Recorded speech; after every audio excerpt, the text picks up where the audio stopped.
তিনি বুঝতে পেরেছেন যে এই পৃথিবীতে সমস্ত সম্পদ দিতে চেয়েছিলেন আল্লাহ, যাকে তার নাম বিশ্বনবী।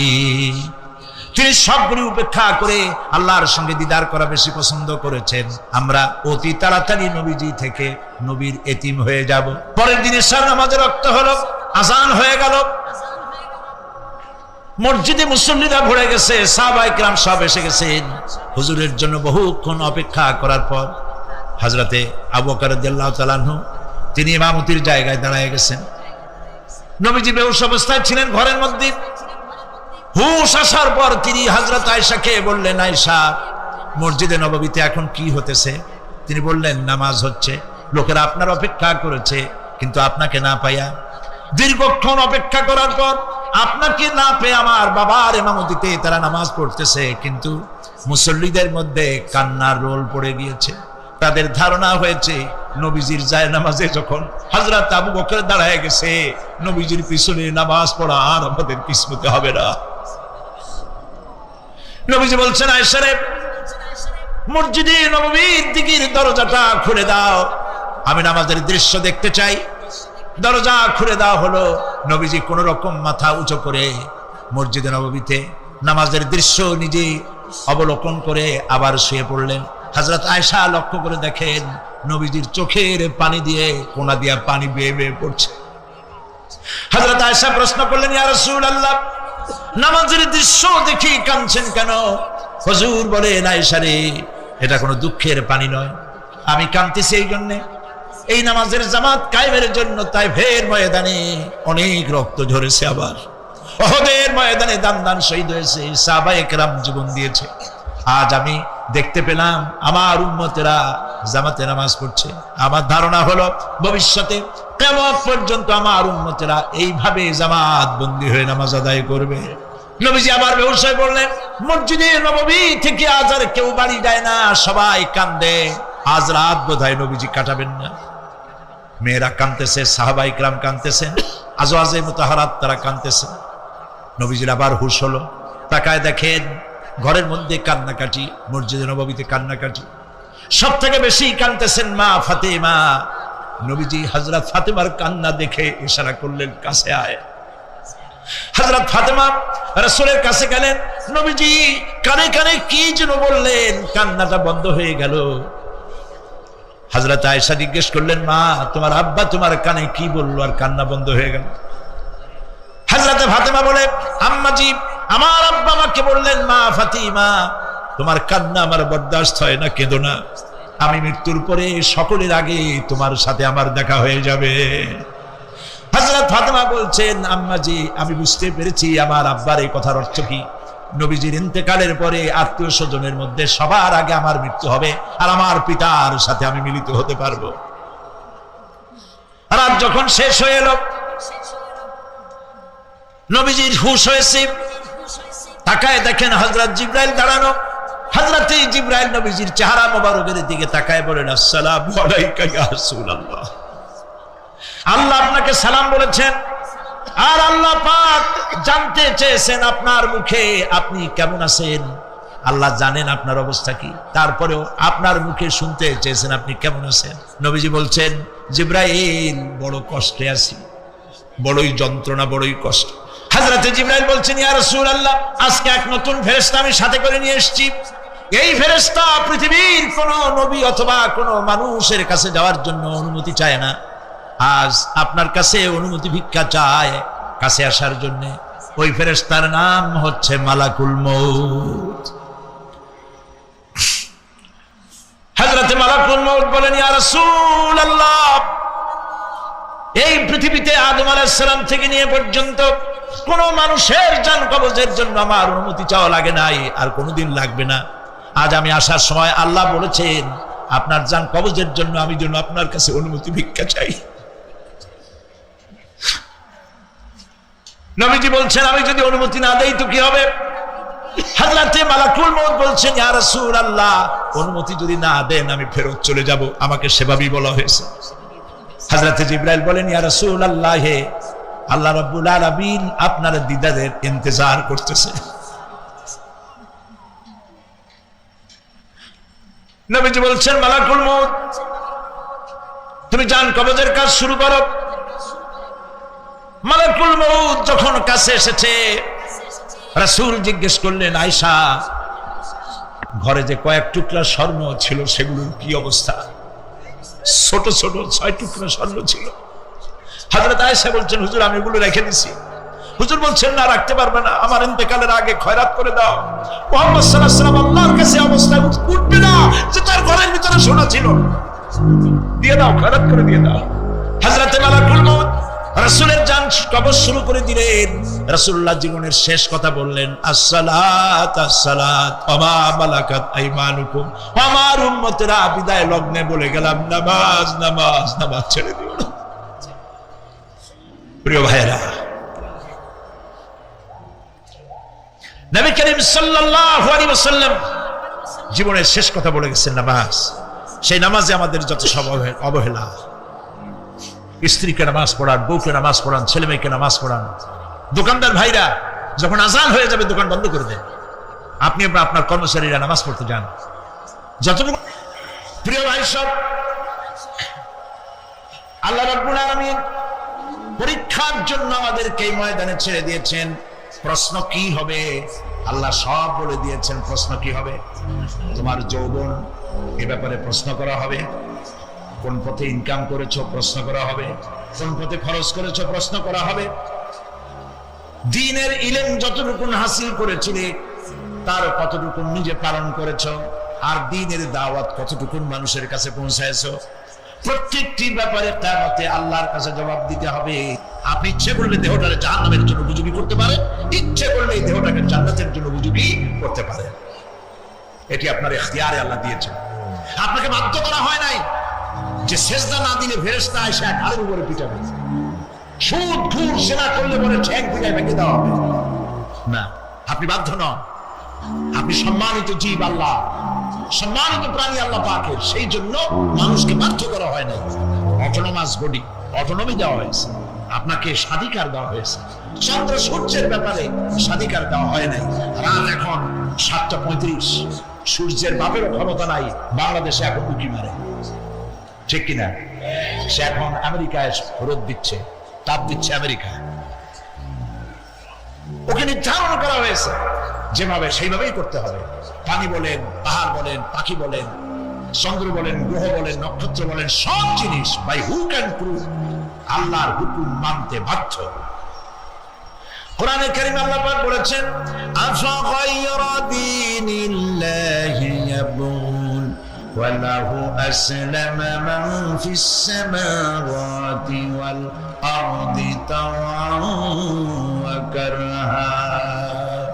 আল্লাহর দেওয়া জীবন ব্যবস্থা ছেড়ে দিয়ে তোমরা কি অন্য কোন মতবাদ তালাশ করো? ওয়ালাহু আসলামা মান ফিস সামাওয়াতি ওয়াল আরদ, অথচ আকাশে যা আছে জমিনে যা আছে সব আনুগত্যের মস্তক আমার সামনে অবনত করে দিয়েছে। সুবহানাল্লাহ। মানুষকে আল্লাহ পাক ইখতিয়ার দিয়েছেন, ইচ্ছে করলে মাহফিলে আসতে পারেন, ইচ্ছে করলে সিনেমায় ঢুকতে পারবেন, অসুবিধা নেই।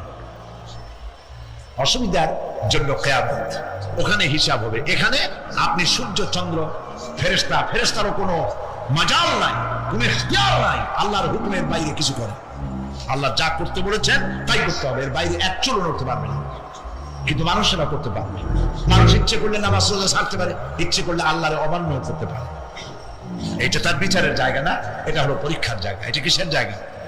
পরীক্ষার জায়গা। এখানে আপনি কামাই করলে ওখানে কিছু পাবেন, এখানে কামাই না করলে কিছু পাবেন না। আরো সোজা করে বলি, কোন কৃষক, যে কৃষক আষাঢ় মাসে শ্রাবণ মাসে জমিন চাষ করে না, পৌষ মাসে তার গোলায় ধান আসবে? কথা বুঝেন নাকি বুঝেন না? পৌষ মাসে গোলায় ধান আসবে? কোন পাগলও বলবে না যে তুমি তো চাষই করো নাই, তুমি জমিনে, তোমার জমিনের ফসল তোমার ঘরে আসবে কেন? কাজী এই দুনিয়ায় পরীক্ষা দিলে এখানে রেজাল্ট হয়, এখানে কাজ লাগাইলে এখানে ফল দেয়। কিন্তু মানুষের জন্য আল্লাহ পাক যে আমল তৈরি করেছেন, পরীক্ষা নেবেন, সেই পরীক্ষার রেজাল্ট এখানে হবে না। পরীক্ষার রেজাল্ট আউট হবে কোথায়? আখিরাত। বলেন সবাই কোথায় হবে? পরীক্ষার রেজাল্ট আউট হবে কোথায়? আখিরাত। এখানে আপনি যা কামাই করবেন এখানে রিটার্ন দেওয়া হবে না। এখানে যা কামাই করবেন সমস্ত কামাই 700 গুণ বর্ধিত আকারে কিয়ামতে আল্লাহ আপনার হাতে ধরাই দিবেন। আল্লাহর ওয়াদা কখনো মিছা হয়? মিছা হয় রাজনৈতিক দলের নেতারা এই জাতীয় লোকেরা যারা মঞ্চে আসে আর বলে যে এবার আমাদের ভোট দেন, আমরা ক্ষমতায় যাইতে পারলে আপনারা না খাইয়া কেউ মরবেন না, কিন্তু কি খাইয়া মরবে তাও কয় না। সেদিন শুনলাম এই যে নির্বাচন এখন একটা চলতেছে, স্লোগান বাপ দাঁড়াইছে, ছেলে তো বলে রহিম ভাই আমার ভাই, তোমার বাপের নাম রহিম। তারপরে শুনলাম বলতেছে বেগুন ভাইয়ের চরিত্র, আজকে নাম রাখে তো আদর করে বেগুন পটল, বেগুন ভাইয়ের চরিত্র ফুলের মতো পবিত্র। আমি আরেকজনের পাশে থেকে করি যে নামাজ পড়ে না একত্র, এমনই ফুলের মতো চরিত্র। তো দুনিয়ার ময়দানে আপনি যা কামাই করবেন এখানে রেজাল্ট আউট হবে, এখানে আপনি পাবেন ফল, এখানে পাবেন। যা করবেন এখানে গাছ লাগাবেন, ফল লাগাবেন, এখানে পাবেন। আর আল্লাহর জন্য যেটা করবেন সেটার ফল, সেটার রেজাল্ট কিয়ামতে বাইর হবে। সুবহানাল্লাহ। এখানে পরীক্ষা দিয়ে যদি কেউ ফেল করে, ম্যাট্রিক পরীক্ষা দিয়ে ফেল করেছে, ফাজিল পরীক্ষা দিয়ে ফেল করেছে, আবার পরীক্ষা দিয়ে পাস করার সুযোগ আছে, আবারও ফেল করেছে, আবারও পরীক্ষা দিয়ে পাস করার সুযোগ আছে। 10 বার যদি ফেল করে আরো 10 বার পরীক্ষা দিয়ে পাস করার সুযোগ আছে। কিন্তু কিয়ামতের দিন আল্লাহ রাব্বুল আলামিনের জীবনের পরীক্ষায় কোনো মানুষ যদি আল্লাহর আদালতে ফেল করে বসে একবার, দ্বিতীয়বার পরীক্ষা দেওয়ার আর কোনো সুযোগ নাই। এই পৃথিবীতে যদি কেউ নিম্ন আদালতে মামলায় হেরে যায়, জজ কোর্টে করবে, যদি হেরে যায় হাইকোর্টে করবে, হেরে গেলে আপিল করবে সুপ্রিম কোর্টে, সুপ্রিম কোর্টেও যদি হেরে যায় তাহলে প্রেসিডেন্টের কাছে আপিল করবে। সুযোগ আছে কয়েকবার। কিন্তু কিয়ামতের দিন জীবনের আদালতে কোনো মানুষ যদি একবার ফেল করে বসে, জীবনের মামলায় যদি একবার হেরে যায়, দ্বিতীয়বার আপিল করার আর কোনো জায়গা নাই। সে আখিরাতে রেজাল্ট আউট হবে। আমরা সব মরে যাব, আমরা সব কি হব? সব মরে যাব। আল্লাহ পাক আমাদেরকে উঠাবেন। আবার মানুষকে কবরে রাখার সময় আমরা কি বলি? মিনহা খালাকনাকুম, জানেন না? পড়েন, মিনহা খালাকনাকুম ওয়া ফিহা নুঈদুকুম ওয়া মিনহা নুখরিজুকুম তারাতান উখরা। এই মাটি দিয়ে তোমাকে তৈরি করা হয়েছিল, এই মাটির মধ্যে রেখে গেলাম, এর থেকে আবার তোমাকে উত্থিত করা হবে। কে বলতেছেন এই কথা? আল্লাহ পাক বলছেন, আল্লাহ তাআলা বলছেন। কি নিষ্ঠুর এই পৃথিবী! ভেবে দেখেছেন কি একবারও কি ভেবে দেখেছেন এই পৃথিবী কত নিষ্ঠুর? এই সন্তান সন্ততি সব একটি মোহ, একটি মায়া, একটি মহব্বত, একটি প্রতারণা। যে বইয়ের জন্য হারাম ইনকাম করেছেন, যে সন্তানদের জন্য হারাম ইনকাম করেছেন, জান দিলেন, রক্ত দিলেন, জীবন দিলেন, সারা রাত কষ্ট করেছেন, দৌড়দৌড়ি করেছেন, যখন মরে গেলেন যে বাচ্চাটা আপনি করে না নিলে কলিজা ঠান্ডা হয় না, সেই বাচ্চা বলবে, মাকে বলবে, মা বাপের লাশ যে রুমে আছে আমার সেখানে নিও না, আমার ভয় করে। ঠিক কিনা? স্ত্রীও আরো 2-1 লোক না হলে লাশের ঘরে থাকতে পারবে না, তারও ভয় করবে। থাকলে বড় জোর মা থাকতে পারে, বাপ থাকতে পারে। যাকে বিবাহ করার পর অনেক সন্তান আছে, মা বাপকে চোখে দেখতে পারে না, বল কথা মতো মায়ের সাথে কথা বলা বন্ধ করে দেয়। হয়তো কুমিল্লা এরকম নাও থাকতে পারে। বউতে নালিশ করছে, মার সাথে কথা কম, আবার বলে এই বুড়িটা মরে না কেন? নাউযুবিল্লাহ, নাউযুবিল্লাহ। বুড়িটারে মরার কথা বলতেছো তুমি? তোমার ছোট্টবেলায় যখন তোমার টাইফয়েড হয়েছিল, অসুখ করেছিল, গরিব বাবা, বাড়িতে ল্যাপ নাই, খাতা নাই, তোষক নাই, সেই জায়গায় মা তার কাপড় বিছায় দিয়া বুকের উপরে নিজের শরীরের উষ্ণতা দিয়া বাঁচায় রাখার চেষ্টা করেছে, নিজে না খেয়ে খাওয়াইছে, অসুখ সারে না। মা ওই মুমূর্ষু বাচ্চার সেরানে তার মাথার কাছে বসে তাহাজ্জুদের নামাজ পড়ে কোরআন শরীফ তেলাওয়াত করে, চোখ দিয়া পানি পড়ে আর বলতে থাকে, রব্বুল আলামিন আমার জীবনটারে দিয়া আমার কলিজার টুকরা সন্তানটারে বাঁচাইয়া দাও। যেই মা নিজের জীবন দিয়া সন্তান বাঁচাইতে চাইলো, সেই সন্তান আজকে বউ পাইয়া মাকে ভুলে যায়, মায়ের সাথে খারাপ ব্যবহার করে। আল্লাহ রাব্বুল আলামিন বলেছেন, মা বাবার সঙ্গে খারাপ ব্যবহার করো না, ভালোবাসায় কথা বলো। ওয়াকুল লাহুমা কাওলান কারীমা, সম্মান সূচক কথা বলো। মা বাবার জন্য দোয়া করো আমার কাছে। কে বলতেছে? আল্লাহ তাআলা বলছেন দোয়া করো আমার কাছে এই ভাষায়, রব্বিরহামহুমা কামা রাব্বায়ানি সাগীরা। পড়েন সবাই, রব্বিরহামহুমা কামা রাব্বায়ানি সাগীরা। আয় আমার রব, আমার মা বাপ জন্মে ছোটবেলায় আমাকে অত্যন্ত যত্ন করে লালন পালন করেছেন। আল্লাহ তাআলা তুমি দয়া করে আমার মা বাপকে তোমার রহমতের করে লালন পালন করো। সুবহানাল্লাহ। প্রত্যেক নামাজের পর সকলে এই দোয়া পড়বেন, মনে থাকবে? মনে থাকবে? প্রিয় ভাই সব, সেই কিয়ামতের মাঠে আমাদেরকে উঠতে হবে, আল্লাহর দরবারে উঠতে হবে। সেই সময় আমাদেরকে কেউ উপকার করবে না। يوم لا ينفع مال ولا بنون, সম্পদ আর সন্তান সন্ততি কোনো কাজে লাগবে না। মা তার সন্তানকে চিনবে না, সন্তান তার মাকে চিনবে না, বাপ তার সন্তানকে চিনবে না, কেউ কাউকে পরিচয় দিবে না।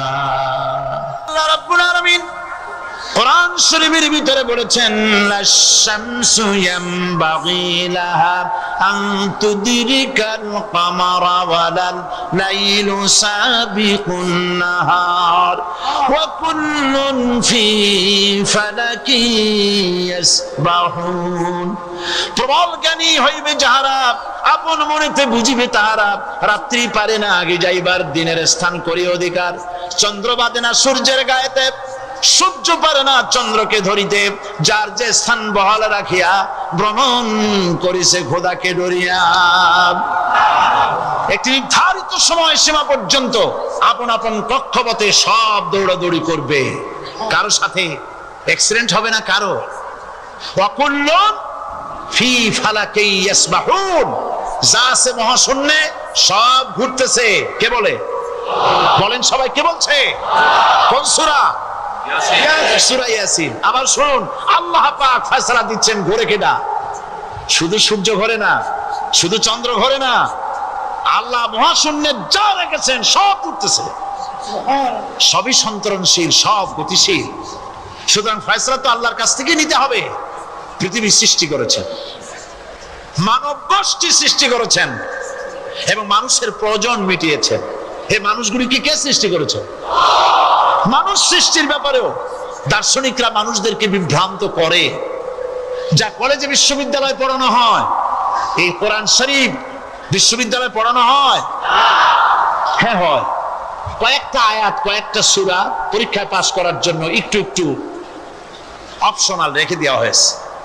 বর্তমান যে শিক্ষা কমিশন, শামসুল হক শিক্ষা কমিশন রিপোর্ট মন্ত্রী পরিষদে অনুমোদন করেছে বর্তমান সরকার। এই শিক্ষানীতিতে বলা হয়েছে ক্লাস 1 থেকে নিয়ে ক্লাস 5 পর্যন্ত ধর্মীয় শিক্ষা দিতে দেওয়া হবে না। তাহলে ক্লাস 5 পর্যন্ত যদি ধর্মীয় শিক্ষা না থাকে, তাহলে ক্লাস 6-7-এ ওঠার পর আলিফ জাওরা বাজাবর বা আনাকুম জানাকুম ছেলেরা পড়বে? মেয়েরা পড়বে? আসল উদ্দেশ্য হলো ইসলাম থেকে জাতিকে দূরে সরাবার জন্য ষড়যন্ত্র। এই সরকারের প্রণীত শিক্ষানীতি আমরা মানি না। আপনারা মানেন? যেই মাদ্রাসা মানুষের চরিত্র সৃষ্টি করে, বর্তমান সরকার সেই মাদ্রাসাগুলি একটা একটা করে ধ্বংস করার পরিকল্পনা গ্রহণ করেছে। সুতরাং আসল শিক্ষা হলো কোরআনের কাছে। আসল শিক্ষা কোথায়? কোরআনের কাছে। কোরআন যদি শিখানো হতো, কোরআন যদি শিখানো হতো কলেজে বিশ্ববিদ্যালয়, তাহলে গতকাল চট্টগ্রাম বিশ্ববিদ্যালয় থেকে যেসব ছেলেরা বিশ্ববিদ্যালয় কর্তৃপক্ষ কর্তৃক বরাদ্দ সিনা মানুষ কি বলে বান্দর, ওরাং ওটাং শিম্পাজি আর ব্যাং থেকে মানুষের উৎপত্তি হয়েছে। আমি যখন জীবনের প্রথম শিম্পাজি দেখলাম, ওরাং ওটাং দেখলাম, তখন আমি মনে করেছি যে ডারউইন খামোখা ভুল করে নাই, এইটা দেখেই ও মনে করেছে যে এই হচ্ছে আমার মাতামহের গোষ্ঠী, এ হলো পিতামহের গোষ্ঠী। আপনারা একটু মাথা কাটায় চিন্তা করেন, মানুষ যদি বান্দর থেকে হবে, আজও বানর ফরেস্ট এরিয়া আছে কিনা বাংলাদেশে? চিল্লায় বলেন আছে কিনা? তো মানুষ যদি বান্দর থেকেই হবে, আপনারা কি কোনোদিন দেখেছেন যে একটা বান্দরের কোমর পর্যন্ত মানুষের মতো হয়ে সারছে? আর কিছুদিন গেলেই পুরো মানুষ হয়ে যাবে, গলা পর্যন্ত মানুষের মতো হয়ে গেছে, আর কদিন গেলেই মানুষ হয়ে যাবে। দেখছেন কখনো? আচ্ছা আপনারা বলেন, পাবদা মাছ আপনারা চট্টগ্রামে কি বলেন? পাবদাই বলেন। পাবদা মাছ দেখতে কি মাছের মতো লাগে? বোয়াল মাছের মতো। কোন পাগলে কি বলছে কথা যে বোয়ালের পূর্বপুরুষ পাবদা? পাবদাগুলি পুটি টুটি খাইয়া খাইয়া আস্তে আস্তে বোয়াল হয়ে গেছে, এ কথা কেউ বলে? আচ্ছা শোলের যে ছোট সাইজ, শোল মাছ, গজাল মাছ, এর যে ছোট্ট সাইজ ভর্তা করে খায়, শুটকি বানায় খায়, ওগুলোর কি বলে? টাকি মাছ। এই টাকি মাছ দেখতে শোল মাছের মতো। কেউ পাগলকে আজ পর্যন্ত বলেছে যে শোল মাছের পূর্বপুরুষ টাকি, টাকিগুলা সার মার খাইয়া আস্তে আস্তে শোলে পরিণত হয়ে গেছে? কেউ বলেছে? বলো। ডারউইন কয় বোতল খাইয়া যে এই মতবাদ লিখছে আল্লাহই ভালো জানে। যে বান্দরের থেকে মানুষ আবিষ্কার হয়েছে, নাউজুবিল্লাহ। এগুলি পড়ানো হয় কলেজে, বিশ্ববিদ্যালয়, তাই আমাদের সোনার ছেলেরা বান্দরামি করে। ওদের যদি পড়ানো হয়তো তোমরা বান্দরের গোষ্ঠী নও, তোমরা মানুষ। মর্যাদা কার বেশি, বান্দরের না মানুষের? এই পৃথিবীর প্রথম মানুষকে আদম আলাইহিস সালাম। আদম হইছেন কি দিয়ে? মাটি দিয়ে। আল্লাহ রাব্বুল আলামিন যিনি মানুষ সৃষ্টি করেছেন, তিনি কোরআন শরীফের ভিতরে বলে দিয়েছেন, আমি প্রথমেই বলেছি, আপনারা লক্ষ্য করুন, এই কোরআন তাবিজের কিতাব নয়, এই কোরআন তদবিরের কিতাব নয়, ঝাড়ফুঁকের কিতাব নয়। কোরআন হলো পৃথিবীর মানুষের জন্য কোড অফ লাইফ, পূর্ণাঙ্গ জীবন বিধান। সবকিছু আল্লাহ পাক কোরআনের ভিতরে বলে দিয়েছেন, কোন জিনিস বাদ দেন নাই। আপনি আমি কেমনে সৃষ্টি হয়েছি আল্লাহ পাক কোরআনের ভিতরে বলেছেন, ইন্না খালাকনাকুম মিন তুরাবিন সুম্মা মিন নুতফাতিন সুম্মা মিন আলাকাতিন সুম্মা মিন মুদগা। নিষ্প্রাণ মাটি দিয়ে তোমাকে উৎপন্ন করা হয়েছে, নিষ্প্রাণ মাটি উপাদান দিয়ে তোমাকে তৈরি করা হলো। মায়ের পেটের ভিতরে এক ফোঁটা নাপাক পানি জমাট রক্তে পরিণত হয়ে গেল, জমাট রক্ত আস্তে করে গোশতপিণ্ড হলো, গোশতপিণ্ডকে সুন্দর করে সাজায়া হাড্ডি গুড্ডি বানায়া স্ট্রাকচার তৈরি করে তার উপরে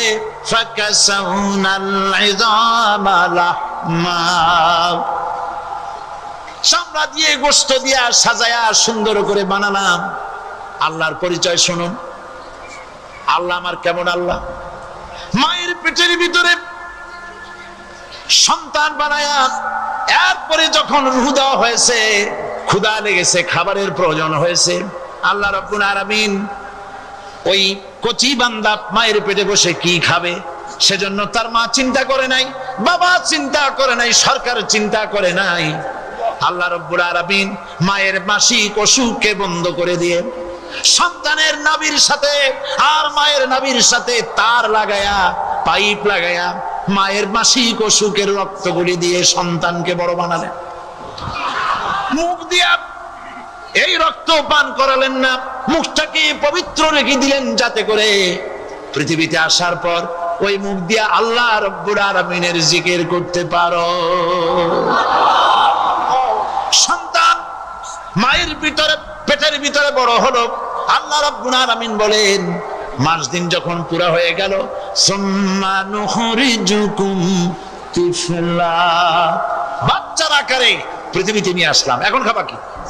পৃথিবীতে যখন বাচ্চা এলো তখন তার পেটের সাথে যে সংযোগ ছিল মায়ের নাভির সাথে আর সন্তানের নাভির সাথে, সেই সংযোগ তার আর কি থাকলো? কি করা হলো?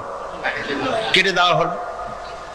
লক্ষ্য করুন, খাবারের জন্য একটি মাত্র পাইপ আল্লাহ লাগাইছিলেন। পৃথিবীতে সন্তান আসার সঙ্গে সঙ্গে পাইপটা কেটে দেওয়া হলো। এবার কি খাবে? আল্লাহ রাব্বুল আলামিন মায়ের বুক থেকে সন্তানের জন্য এবার সিঙ্গেল সিগন্যাল, তার জন্য সিঙ্গেল কোন লাইন যেটা ছিল কেটে দিয়া মায়ের বুক থেকে সন্তানের জন্য ডাবল লাইন আল্লাহ চালু করে দিলেন। এমন দুধ বানাই দিলেন যা শুধু খাবার নয়, শুধু ফুড ভ্যালু নয়, এই দুধের ভিতরে ক্যালসিয়াম, এর মধ্যে ভিটামিন, এর মধ্যে আয়রন, এর মধ্যে মেডিসিন। দুনিয়ার এই সন্তান ছিল ফি কারারিন মাকিন, সুরক্ষিত জায়গার ভিতরে ছিল। কোনো পলিউশন সেখানে যেতে পারতো না, রোগের জার্ম সেখানে যেতে পারতো না।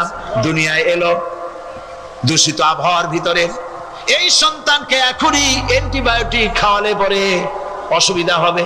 আল্লাহ রাব্বুল আলামিন মায়ের দুধের ভিতরে ঔষধ দিয়া রোগের প্রতিষেধক বানায়া দিলেন। এ হলো আমার আল্লাহ। এ আমার কে? আল্লাহ। জোরে বলেন আল্লাহ। আল্লাহ আল্লাহ রাব্বুল আলামিন মায়ের দুধ দিয়ে সন্তানকে বড় করলেন আর শোনায় দিলেন, খবরদার এই মায়ের সাথে, এই বাপের সাথে নাফরমানি করবি না। মা বাপের জন্য আমার কাছে দোয়া করবি, রব্বির হামহুমা কামা রাব্বায়ানি সগীরা। সবাই পড়েন আমার সাথে, রব্বির হামহুমা কামা রাব্বায়ানি সগীরা। আল্লাহ পাক শিখাই দিলেন বান্দারে আমার কাছে দোয়া করায়, আল্লাহ আমার মা বাপ আমাকে ছোটবেলায় যেভাবে স্নেহের কোলে লালন পালন করেছে, এইভাবে আমার মা বাপ তোমার রহমতের কোলে লালন পালন করো। মনে থাকবে ভাইরা? বলে মনে থাকবে? প্রত্যেক নামাজের পরে মা বাবার জন্য দোয়া করবেন, বেঁচে থাকুক আর মরে যাক, দোয়া করবেনই। মনে থাকবে? রব্বির হামহুমা কামা রাব্বায়ানি সগীরা। আমার পরে রব্বির হামহুমা কামা রাব্বায়ানি সগীরা। আল্লাহ পাক মায়ের মর্যাদা এত বাড়াইছেন। সাহাবী প্রশ্ন করেছে, ইয়া রাসূলুল্লাহ খেদমত করব কার? হুজুর বলেন তোমার মায়ের, তারপরে কার? তোমার মায়ের, তারপরে কার? তোমার মায়ের, তারপরে কার? তোমার পিতার। বাপের চাইতে মায়ের মর্যাদা আল্লাহ 3 গুণ বাড়াইয়া দিলেন, 3 গুণ বৃদ্ধি করে দিলেন। হাদিস শরীফে এসেছে, হযরত আবী হুরায়রা রাদিয়াল্লাহু তাআলা আনহু রাসূলের কাছে এসে রাতের বেলায় কাঁদতেছিলেন। হুজুর প্রশ্ন করলেন, আবু হুরায়রা কাঁদো কেন? হযরত আবু হুরায়রা বলছেন, হুজুর মা আমাকে মেরেছে। তিনি প্রশ্ন করলেন, আচ্ছা মা তোমার মারলো কেন? তুমি কি কোনো বেয়াদবি করছো? তিনি বললেন না। তবে মারলো কেন? হযরত আবু হুরায়রা বলেন, ইয়া রাসূলুল্লাহ আপনার খেদমত থেকে বাড়ি ফিরতে আমার দেরি হয়ে গিয়েছিল। গভীর রাত্রে যখন বাড়ি গেছি, মা আমাকে প্রশ্ন করলেন, বাবা দেরি হলো কেন, কোথায় ছিলি? তাম পৃথিবীর মানুষ যেই কদম মোবারক চুমু দিতে পারলে ধন্য হয়ে যায়, সেই আখিরি জামানার পয়গম্বর নবী মুহাম্মদ রাসূলুল্লাহ সাল্লাল্লাহু আলাইহি সাল্লামের দরবার থেকে আসতে আমার দেরি হয়ে গেছে। ইয়া রাসূলুল্লাহ আমার মা আপনার নাম শুনে তার গা জ্বলে উঠলো। তিনি কাফের, মুশরিকা। আপনার নাম শুনে অগ্নি শর্মা হয়ে আমাকে ধরে পিটানো আরম্ভ করলেন আর বললেন, আবু হুরায়রা হয় মুহাম্মদ সাল্লাল্লাহু আলাইহি সাল্লামের বাড়ি ছাড়বি, নইলে আমার বাড়ি ছাড়বি, কি করবি বল? মার খেতে খেতে আমি বললাম, মা তোমার গায়ে যত শক্তি আছে আমারে মারো, তোমার বাড়ি শুদ্ধ তামাম দুনিয়াটা ছেড়ে দিতে পারি, মুহাম্মদ রাসূলুল্লাহর কদম মোবারক ছেড়ে দিতে পারি না। আল্লাহ! হুজুর আমার মা গলা ধাক্কা মেরে আমাকে বের করে দিয়েছেন। হুজুর বলছেন, আবু হুরায়রা মা তোমাকে মেরেছে আর আমার কাছে নালিশ করছো, আমি তোমার মায়ের কোনো বিচার করতে পারবো না। সুবহানাল্লাহ! এত বড় পাওয়ারফুল নবী, শানওয়ালা, ইজ্জতওয়ালি, বরকতওয়ালি, এত বড় নবী বলছেন মা মেরেছে, আমার করার কিচ্ছু নাই। সুবহানাল্লাহ! তোমার মা মুশরিকা হোক আর যাই হোক, তোমার মা। সুবহানাল্লাহ বলেন। আমার বন্ধুগণ, হযরত আবু আবু হুরায়রা বলেন, ইয়া রাসূলুল্লাহ, মায়ের বিরুদ্ধে কোনো অভিযোগ নিয়ে আমি আপনার কাছে আসি নাই। হুজুর বললেন, কেন আসছো বলো খুলে। আবু হুরায়রা বলেন, হুজুর আমি জানি আপনি আল্লাহর দরবারে যদি কোনো ব্যাপারে হাত তোলেন আল্লাহ মঞ্জুর করে ফেলেন। আপনি দয়া করে আমার মার জন্য দোয়া করেন, আল্লাহ যেন হেদায়েত দিয়ে দেন। আমার নবীজি দুখানে হাত উত্তোলন করলেন, বললেন, আল্লাহুম্মা ইহদিহুম্মা আবি হুরায়রা, আয় আল্লাহ আমি দোয়া করতেছি আবু হুরায়রার মাকে হেদায়েত নসিব করো। হুজুর হাত তুলে মোনাজাত করছেন, আবু হুরায়রা দৌড় দিলেন বাড়ির দিকে। কয়েকজন সাহাবী হযরত আবু হুরায়রার জামা টেনে ধরেছে, এই ভদ্রলোক দৌড়ায় কেন? এত শান্ত মানুষ, কখনো গরম হয়ে কারোর সঙ্গে কথা বলে না। এই মানুষটা দৌড়ায় কেন? কোনো বিপদ হইল নাকি? জামা টেনে ধরে বলে, আবু হুরায়রা দৌড়াও কেন? হযরত আবু হুরায়রা বলেন, জামা ছেড়ে দাও, কোনো বিপদ আমার হয় নাই, আমি দৌড়াইয়া বাড়ি যাই দেখতে চাই। আমি দৌড়াইয়া আগে বাড়ি যেতে পারলাম না, আমার নবীর দোয়া আগে আমার বাড়ি চলে গেছে, আমি এটা দেখতে চাই। হযরত আবু হুরায়রা দৌড়াতে দৌড়াতে বাড়ি চলে গেছেন। দরজায় নক করলেন, ভেতর থেকে আওয়াজ এলো, কে? তিনি বললেন, আমি আবু হুরায়রা, মা দরজা খুলে দাও, আমি তোমার সন্তান। মা বললেন, বাবা অপেক্ষা করো, দরজা খুলতেছি। হযরত আবু হুরায়রা বলেন, মায়ের গলার আওয়াজের ভেতরে কুফরি কর্কশতা পেলাম না, মায়ের গলার আওয়াজের ভেতরে তাওহীদের নরমিয়াত পেলাম। আমার কাছে মনে হলো আমি আবু হুরায়রা বাড়ি আসার আগে নবীজির দোয়া আল্লাহর আরশে পৌঁছে গেছে।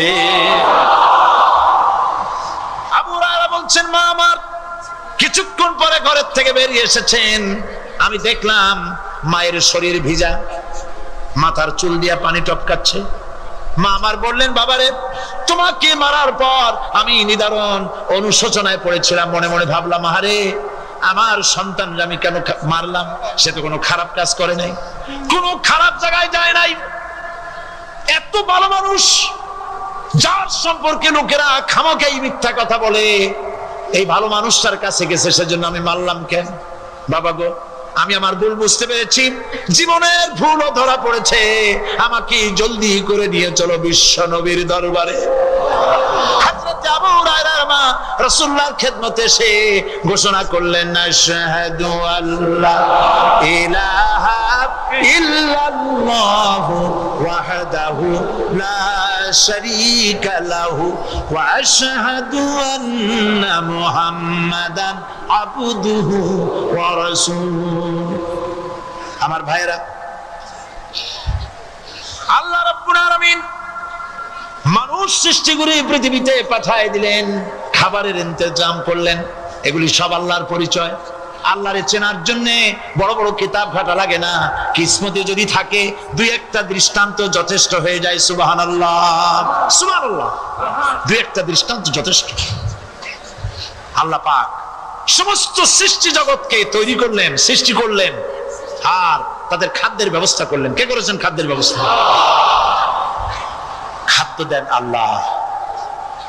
কিন্তু অহংকারী যারা, তারা বলে দেশের বাম্পার ফলনের জন্য সমস্ত কৃতিত্ব সরকারের।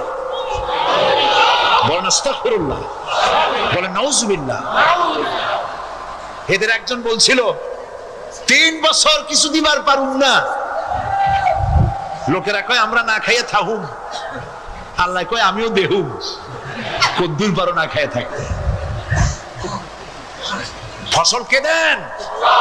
জোরে বলেন, কে দেন?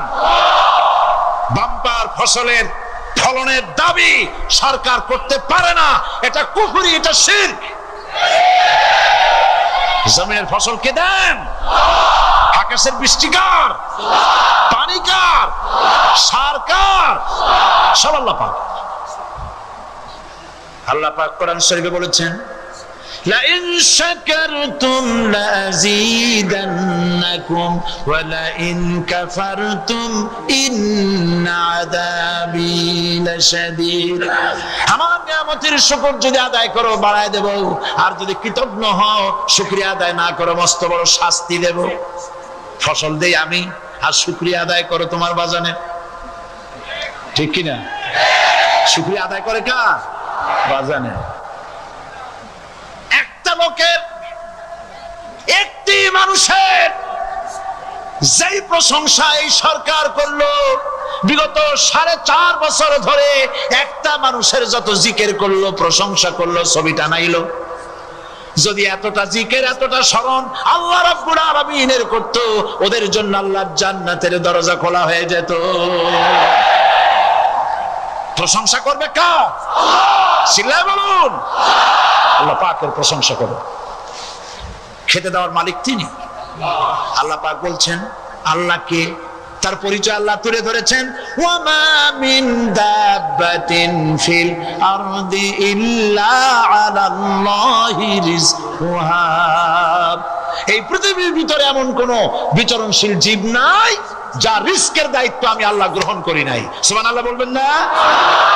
রিস্কের দায়িত্ব কার হাতে? আচ্ছা দেখুন তো, পৃথিবীর সমস্ত সরকারের কাছে বিভিন্ন মন্ত্রণালয় আছে না? খাদ্য মন্ত্রণালয় বলে কোন মন্ত্রণালয় আছে কিনা? আছে। খালি কয় খামু আর খামু। খাদ্য মন্ত্রণালয় আছে, থাকার পরেও মানুষ না খাইয়া মরে, ঠিক কিনা?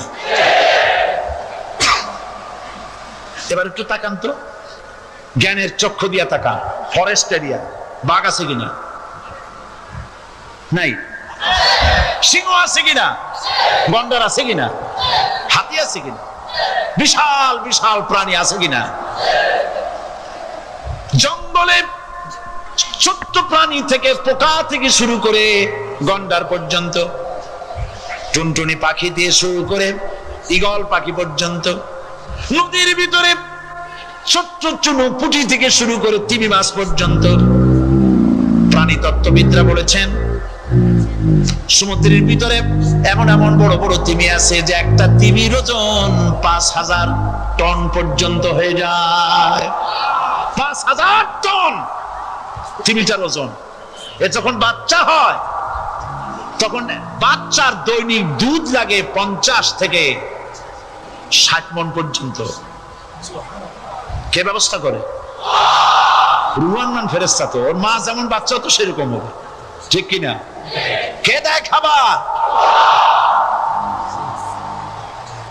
এবার দেখেন তো, আপনার দেশের এই জঙ্গলে কত হাতি আছে। হাতিরা মিছিল করে আসছে যে আল্লাহ আমাদের এখন আর খাইতে খাইতে দিতে পারে না, বাংলাদেশের গভর্নমেন্ট কিছু দাও।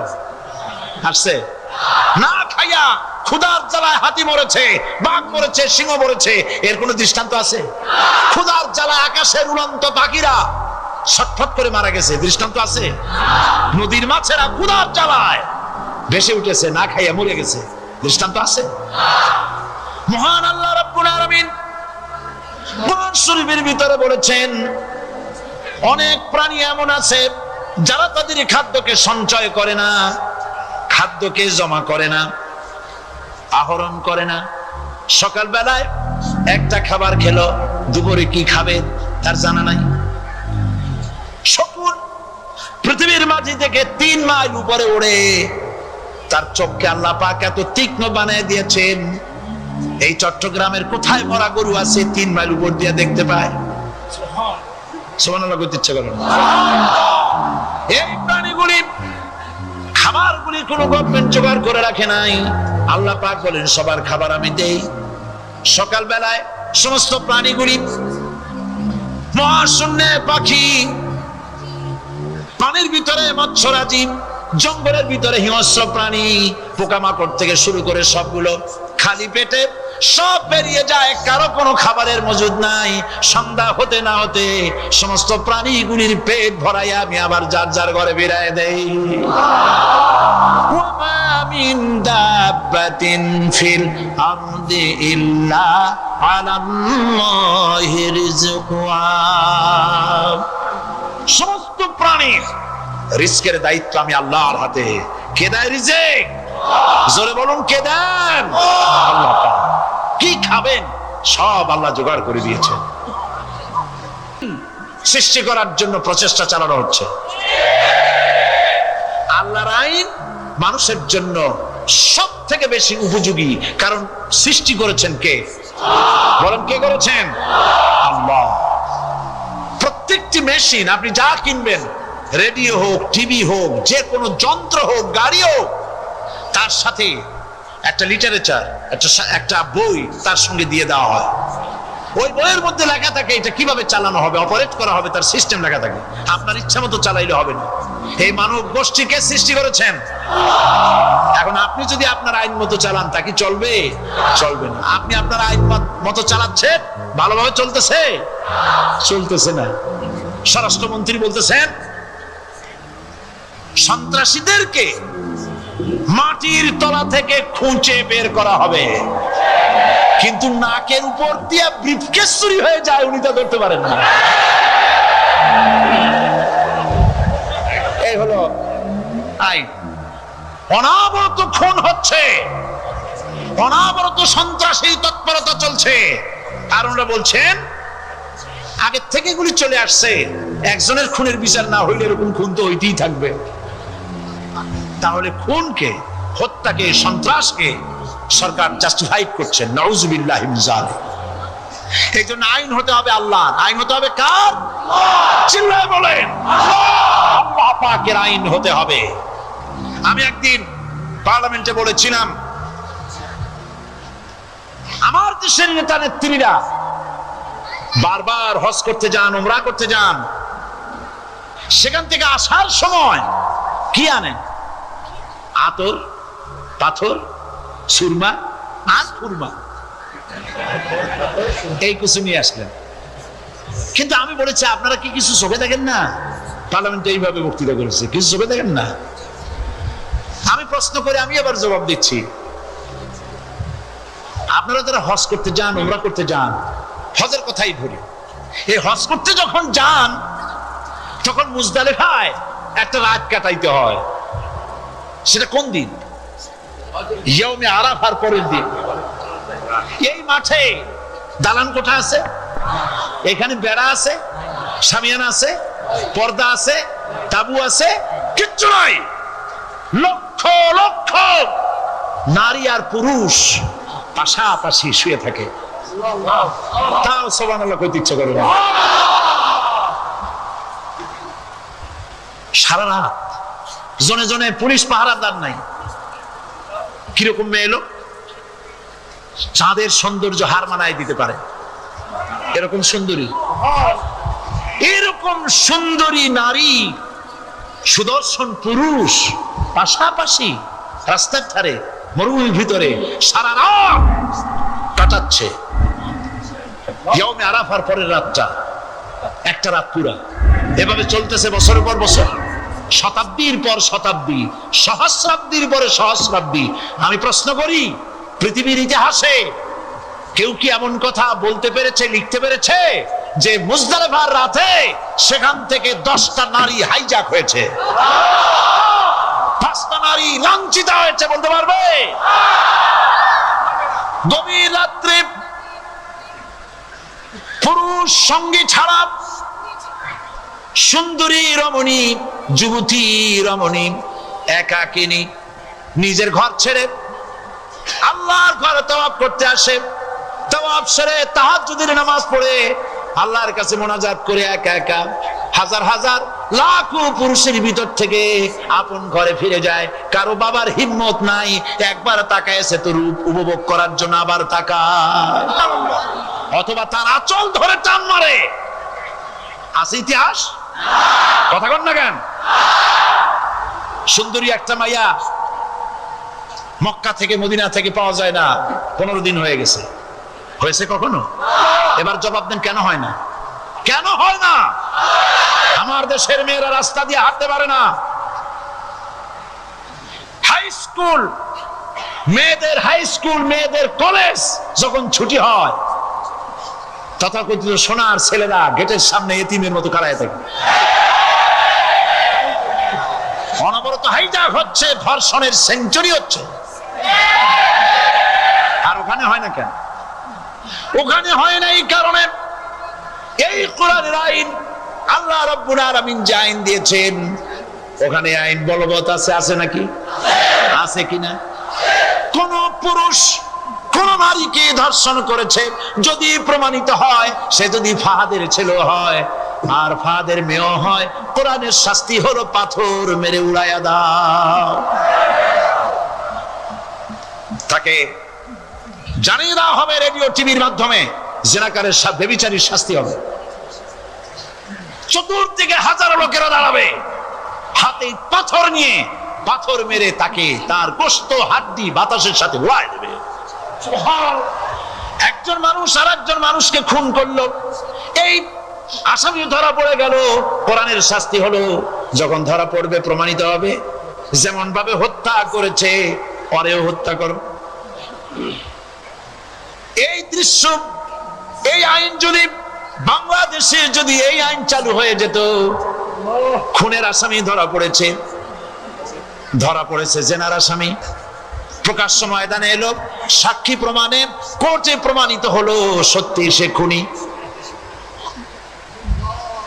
এই বিশাল আউটার স্টেডিয়ামের মাঝখানে খুনি কি দাঁড় করাও, চতুর্দিকে হাজারো লাখো মানুষ থাকুক, রেডিও টিভির ক্যামেরা কার্যকর হবে, পত্র পত্রিকার সাংবাদিকরা আসবে, তরবারির এক আঘাতে খুনির কল্লাটা উড়ায় দাও, দেহটা নিঃসার হয়ে জমিনে পড়ে যাবে। এই দৃশ্য যারা দেখবে সচক্ষে, রেডিওতে, পত্র পত্রিকায়, আর 1 বছরের ভেতরে খুন করার হিম্মত কারো কলিজায় উঠবে? জেনাকারের পাথর মেরে উড়িয়ে দেওয়ার শাস্তি যদি চোখে কেউ দেখে, জেনা করার পুলক আর জাগবে? এটা নাম আল্লাহর আইন। এই আইন কার? এই আইন যতদিন পর্যন্ত বাংলার মানুষের, মুসলমানদের উপরে কার্যকরী না হচ্ছে, এই দেশে কার্যকরী না হবে, ততদিন পর্যন্ত হত্যা, ধর্ষণ, খুন বন্ধ হবে না। বন্ধ হবে। সুতরাং এই আইন হচ্ছে কার? আরো জোরে বলেন, আল্লাহ রাব্বুল আলামিন। মহান আল্লাহ রাব্বুল আলামিনের এই আইন অনুযায়ী যদি দেশ চলে, মানুষ শান্তি পাবে, চুরি বন্ধ হবে, ডাকাতি বন্ধ হবে, জেনা বন্ধ হবে, হত্যা ধর্ষণ বন্ধ হয়ে যাবে। নবীজি এমন একটি আইন চালু করে দিয়ে, কোরআনের বিধান চালু করে দিয়ে এমন একটা সমাজ চালু করেছিলেন, যেই সমাজ সম্পর্কে হুজুর নিজে বলেছেন, খায়রুল কুরুনে কারনি, সর্বশ্রেষ্ঠ যুগ হলো কার যুগ? আমার যুগ। সুবহানাল্লাহ বলেন। রাসূলের যুগ হলো সর্বশ্রেষ্ঠ যুগ। সেই কোরআন, সেই হাদিস আজও আছে না নাই? বলেন জোরে, আজও আছে না নাই? সেই কোরআন এবং সুন্নাহ দিয়ে দেশ শাসন হোক, এটা কি আমরা চাই? কারা কারা চাই? দু হাত উঁচু করে দেখান। কোরআনে কারীম বলছে, লিল্লাহি মা ফিস সামাওয়াতি ওয়া মা ফিল আরদ, আকাশ এবং জমিনের ভিতরে যা কিছু আছে সব কিছুর মালিকানা কার? জোরে বলেন কার? আল্লাহ রাব্বুল আলামিন হচ্ছেন এর একচ্ছত্র মালিক। সুতরাং বান্দাদের কাছে কিছুদিনের জন্য এগুলিকে আমানত রাখা হয়েছে। আমাদের ঘর আছে, বাড়ি আছে, ব্যবসা আছে, বাণিজ্য আছে, জায়গা আছে, জমিন আছে, গরু আছে, বাছুর আছে, এই সবগুলি কিছুদিনের জন্য আমাদের কাছে কি রাখা হয়েছে? আমানত। আমানতের মাল আপনি আপনার ইচ্ছা মতো খরচ করতে পারবেন না। আমানতের মাল কি ইচ্ছা মতো খরচ করা যায়? যায় না। আমানতের মালকে খরচ করতে হলে মূল মালিকের ইচ্ছা অনুযায়ী খরচ করতে হবে।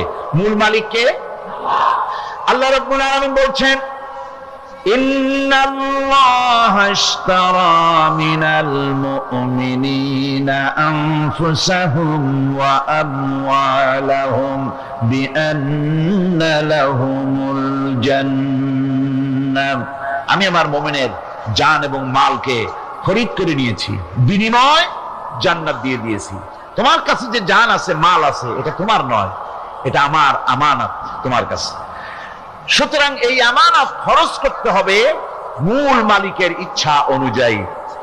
সমাজের এক শ্রেণীর লোক প্রচুর বিত্তের মালিক হবে, সমাজের এক শ্রেণীর লোক প্রচুর বিত্ত এবং সম্পদের মালিক হয়ে ভোগ বিলাসের আনন্দের স্রোতে ভেসে যেতে থাকবে, নিজেকে ভাসিয়ে দেবে। আর এক শ্রেণীর লোক অনাহারে অর্ধাহারে কষ্ট করবে। এই বিধান ইসলামের নয়। কেউ থাকবে 10 তলায় আর কেউ থাকবে গাছতলায়, কেউ খাবে পোলাও, কোরমা, বিরিয়ানি, আর কারো কিসমতে মরিচ পোলাও হবে না, এই বিধান আল্লাহর নয়। ইসলামের বিধান হচ্ছে যে আল্লাহ যে সব সম্পদ মানুষকে দান করেছেন, এই সম্পদের ভিতরে বিত্তহীনদের অধিকার রাখা হয়েছে। বিত্তহীন যারা গরিব, যাদের কিছু নাই, তারা আপনার করুণার পাত্র নয়। কি বলেন, তারা কি ধনীদের করুণার পাত্র?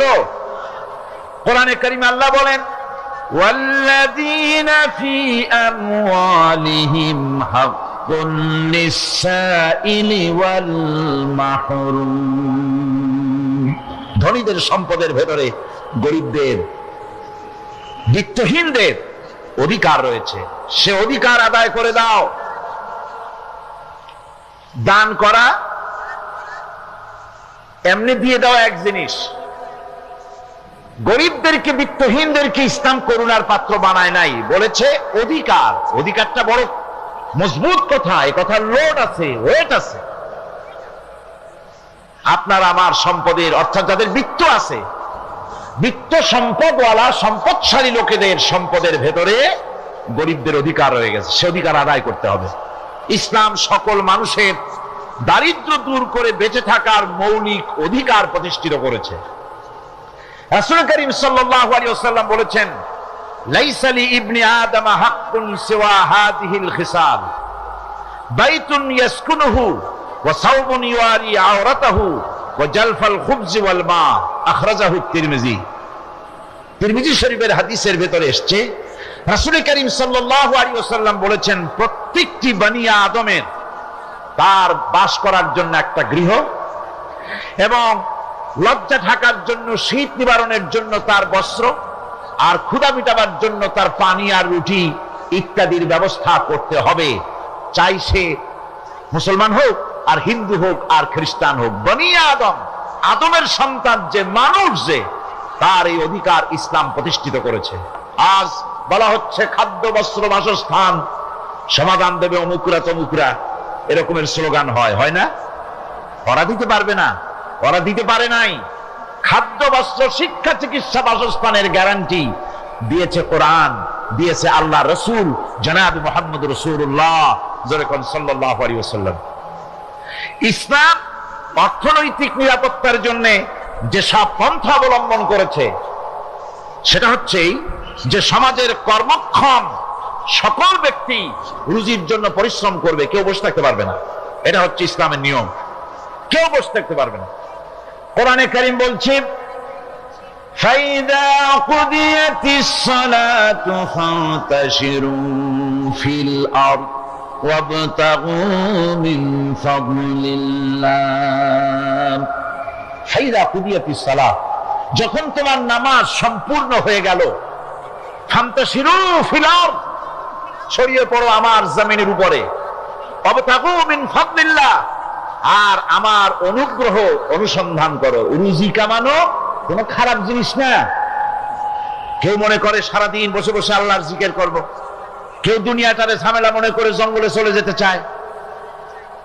এটা নিয়ম না।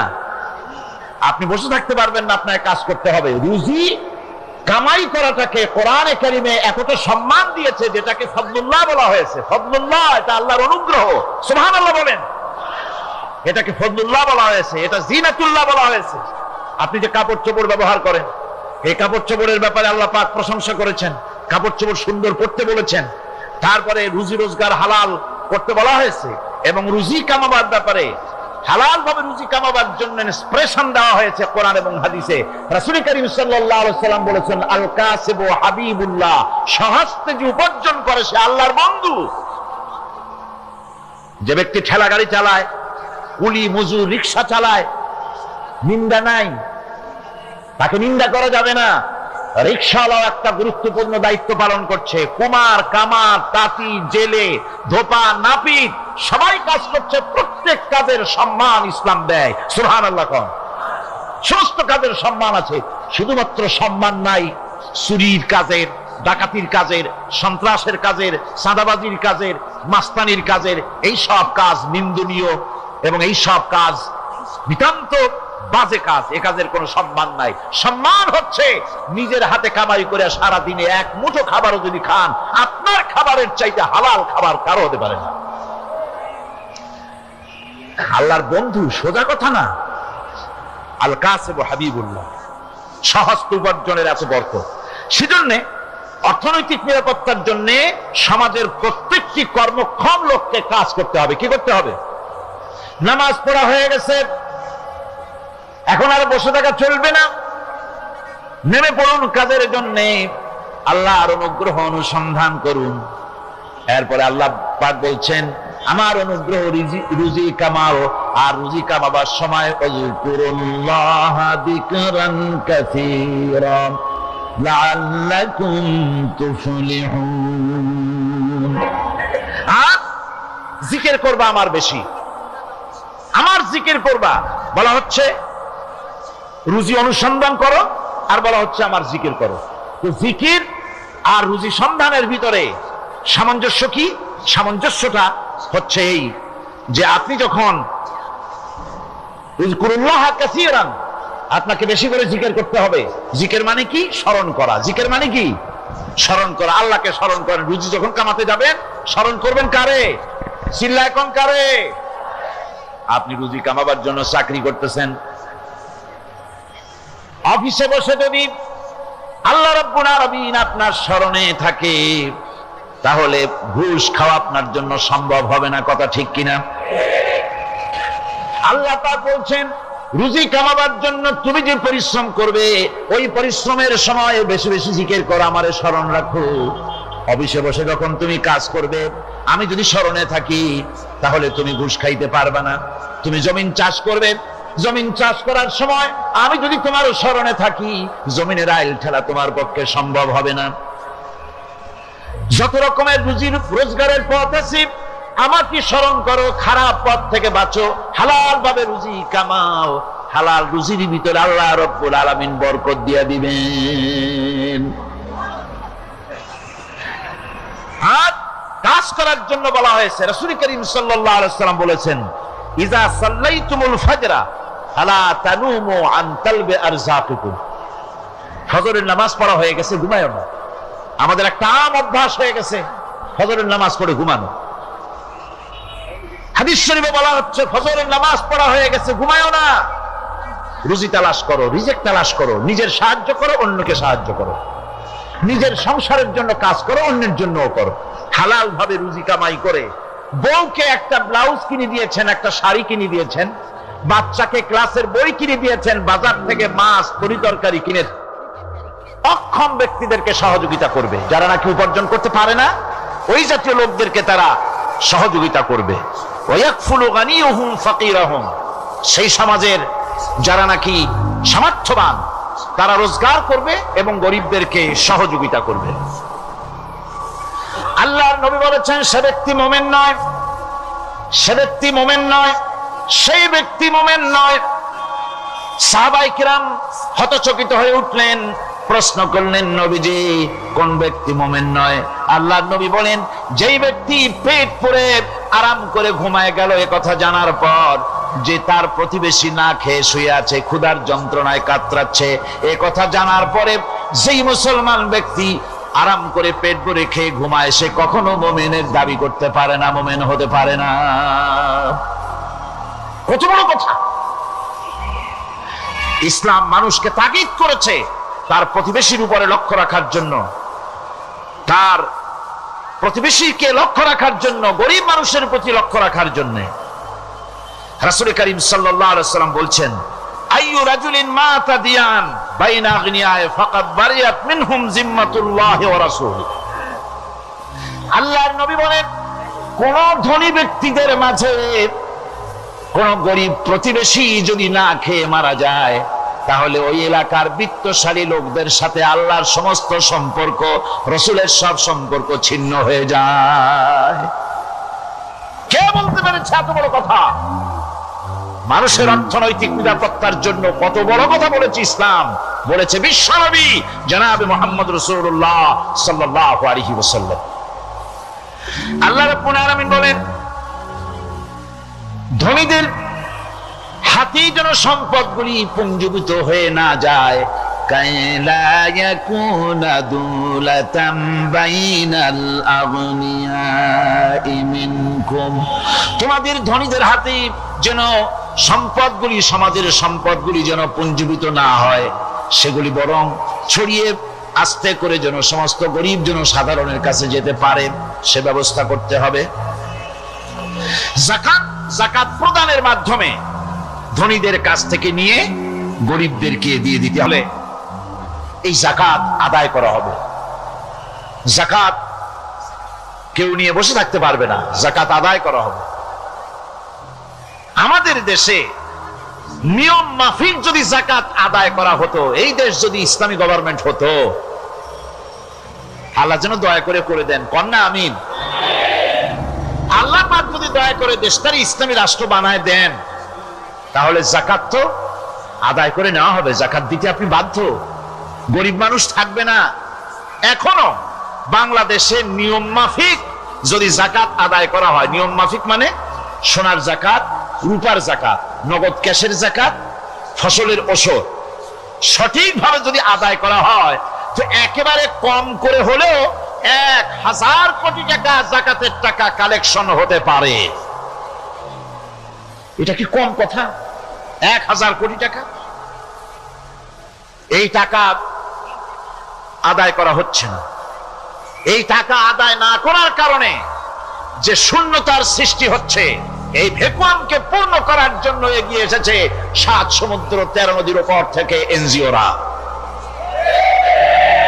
এনজিওরা এসে আমাদের দেশে, সব এনজিও খারাপ আমি তা বলি না, বহু এনজিও আছে যারা এদেশের উন্নয়নের, আর্থসামাজিক উন্নয়নের জন্য তারা প্রচেষ্টা করছে।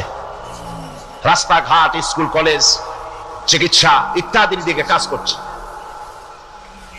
যতগুলি এনজিও আমাদের দেশে আছে, তার ভিতরে 52টা এনজিও গোনা বাছা যারা ইসলামের প্রকাশ্য দুশমন, আর এর শীর্ষস্থানে আছে ব্র্যাক। এই এনজিও গুলি তারা আমাদের দেশে এসে সুদি কারবার শুরু করেছে, পরিপূর্ণভাবে সুদের কারবার। ব্যাংকের থেকে যদি আপনি লোন নেন, তাহলে 15 or 17% ইন্টারেস্ট দিতে হবে। আর ওদের কাছ থেকে যে সুদ, যে টাকা নেওয়া হয়, সেই টাকায় গ্রামীণ ব্যাংক থেকে শুরু করে ব্র্যাক বলেন, কারিতাস বলেন, অক্সফাম বলেন, অ্যাডাপ বলেন, যেগুলি আছে, এগুলি সুদ নেয় 30 থেকে 34% পর্যন্ত। গোটা জাতিকে গ্রাম পর্যায়ে তারা সুদের নিবিড় চাষ করতেছে, ঘরে ঘরে সুদ পৌঁছে দিয়েছে, মুসলমান নারীদেরকে বেহুরমতি করেছে, ইসলামের ঐতিহ্য ধ্বংস করতেছে, নারীদেরকে বিপর্দা করতেছে, আমার দেশের ফ্যামিলি স্ট্রাকচারকে এনজিওরা ধ্বংস করে দিচ্ছে।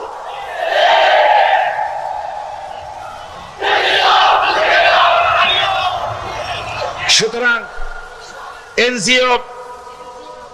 এনজিওরা এই সুযোগটা পেত না। যদি যাকাত কালেকশন করা হতো, আর যাকাত দিয়ে, যাকাত যে সব জায়গায় খরচ করতে হয়, সেই খরচ করার জায়গাগুলিতে সঠিকভাবে যদি ব্যয় করা হতো, এই অবস্থা হতো না। বাংলাদেশে সম্পদের অভাব নাই। যারা বলে বাংলাদেশ গরিব, আমি তাদের সাথে একমত নই। আক্ষরিক অর্থে বাংলাদেশ গরিব নয়, বাংলাদেশে সম্পদ আছে। বাংলাদেশে যে জিনিসটার অভাব, সেটা হচ্ছে ইনসাফ ভিত্তিক বন্টনের অভাব। এখানে কেউ তো 1000 বিঘা জমির মালিক, বিঘা বোঝেন না কি কন আপনারা? কানি। কেউ তো 1000 কানির মালিক, আর কারো তো রান্নাঘর উঠাবার জায়গা নাই। কথাটা ঠিক কিনা? কেউ তো শত শত কোটি টাকা, কত কোটি টাকা যে আছে তা হিসাব করে মাসখানেক লাগবে, গুনিয়া খুলাইতে পারবে না। আর কারো তো একটা ট্যাবলেট কেনার পয়সা নাই। সুতরাং আমার দেশে যেভাবে গরিব বলা হয়, আক্ষরিক অর্থ ওইভাবে আমার দেশ গরিব নয়। আমাদের দেশে সম্পদ আছে, বহুত জমি অনাবাদি ফেলে রাখা হয়েছে। রাসূল করিম সাল্লাল্লাহু আলাইহি ওয়াসাল্লাম বলেছেন, সেই ব্যক্তির জমিন রাখার অধিকার নাই যে ব্যক্তি তা চাষের আওতায় না আনে। আছে না বহুত জমি পড়িয়া?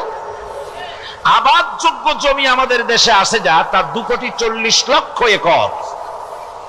আমাদের ভূমি সম্পদ রয়েছে, বনজ সম্পদ যা আছে সেটা হচ্ছে 32,53,860 একর জুড়ে বিরাট বনজ সম্পদ আমাদের আছে। ভূমি সম্পদ আছে, বনজ সম্পদ আছে।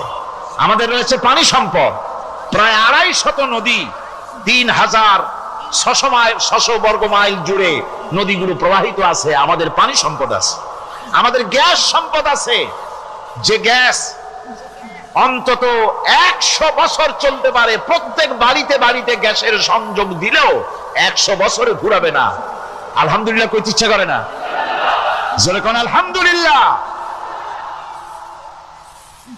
আমাদের গ্যাস সম্পদ রয়েছে, আমাদের মৎস্য সম্পদ আছে, পশু সম্পদ আছে, কৃষি সম্পদ আছে, আরো রয়েছে বিপুল জনশক্তি। জনশক্তিকে আজ সবচাইতে বার্ডেন মনে করা হয়। জনশক্তিকে বলা হয় বাংলাদেশের সবচাইতে বড় সমস্যা, জনশক্তি সমস্যা। এটা হচ্ছে যে সরকার আসে তারই ভূতে পায়, যে যায় লঙ্কা সে আর মানুষ হালে ফেরে না, মানুষগুলি তার জন্য জ্বালা। অথচ এই মানব শক্তি হচ্ছে শ্রেষ্ঠ শক্তি।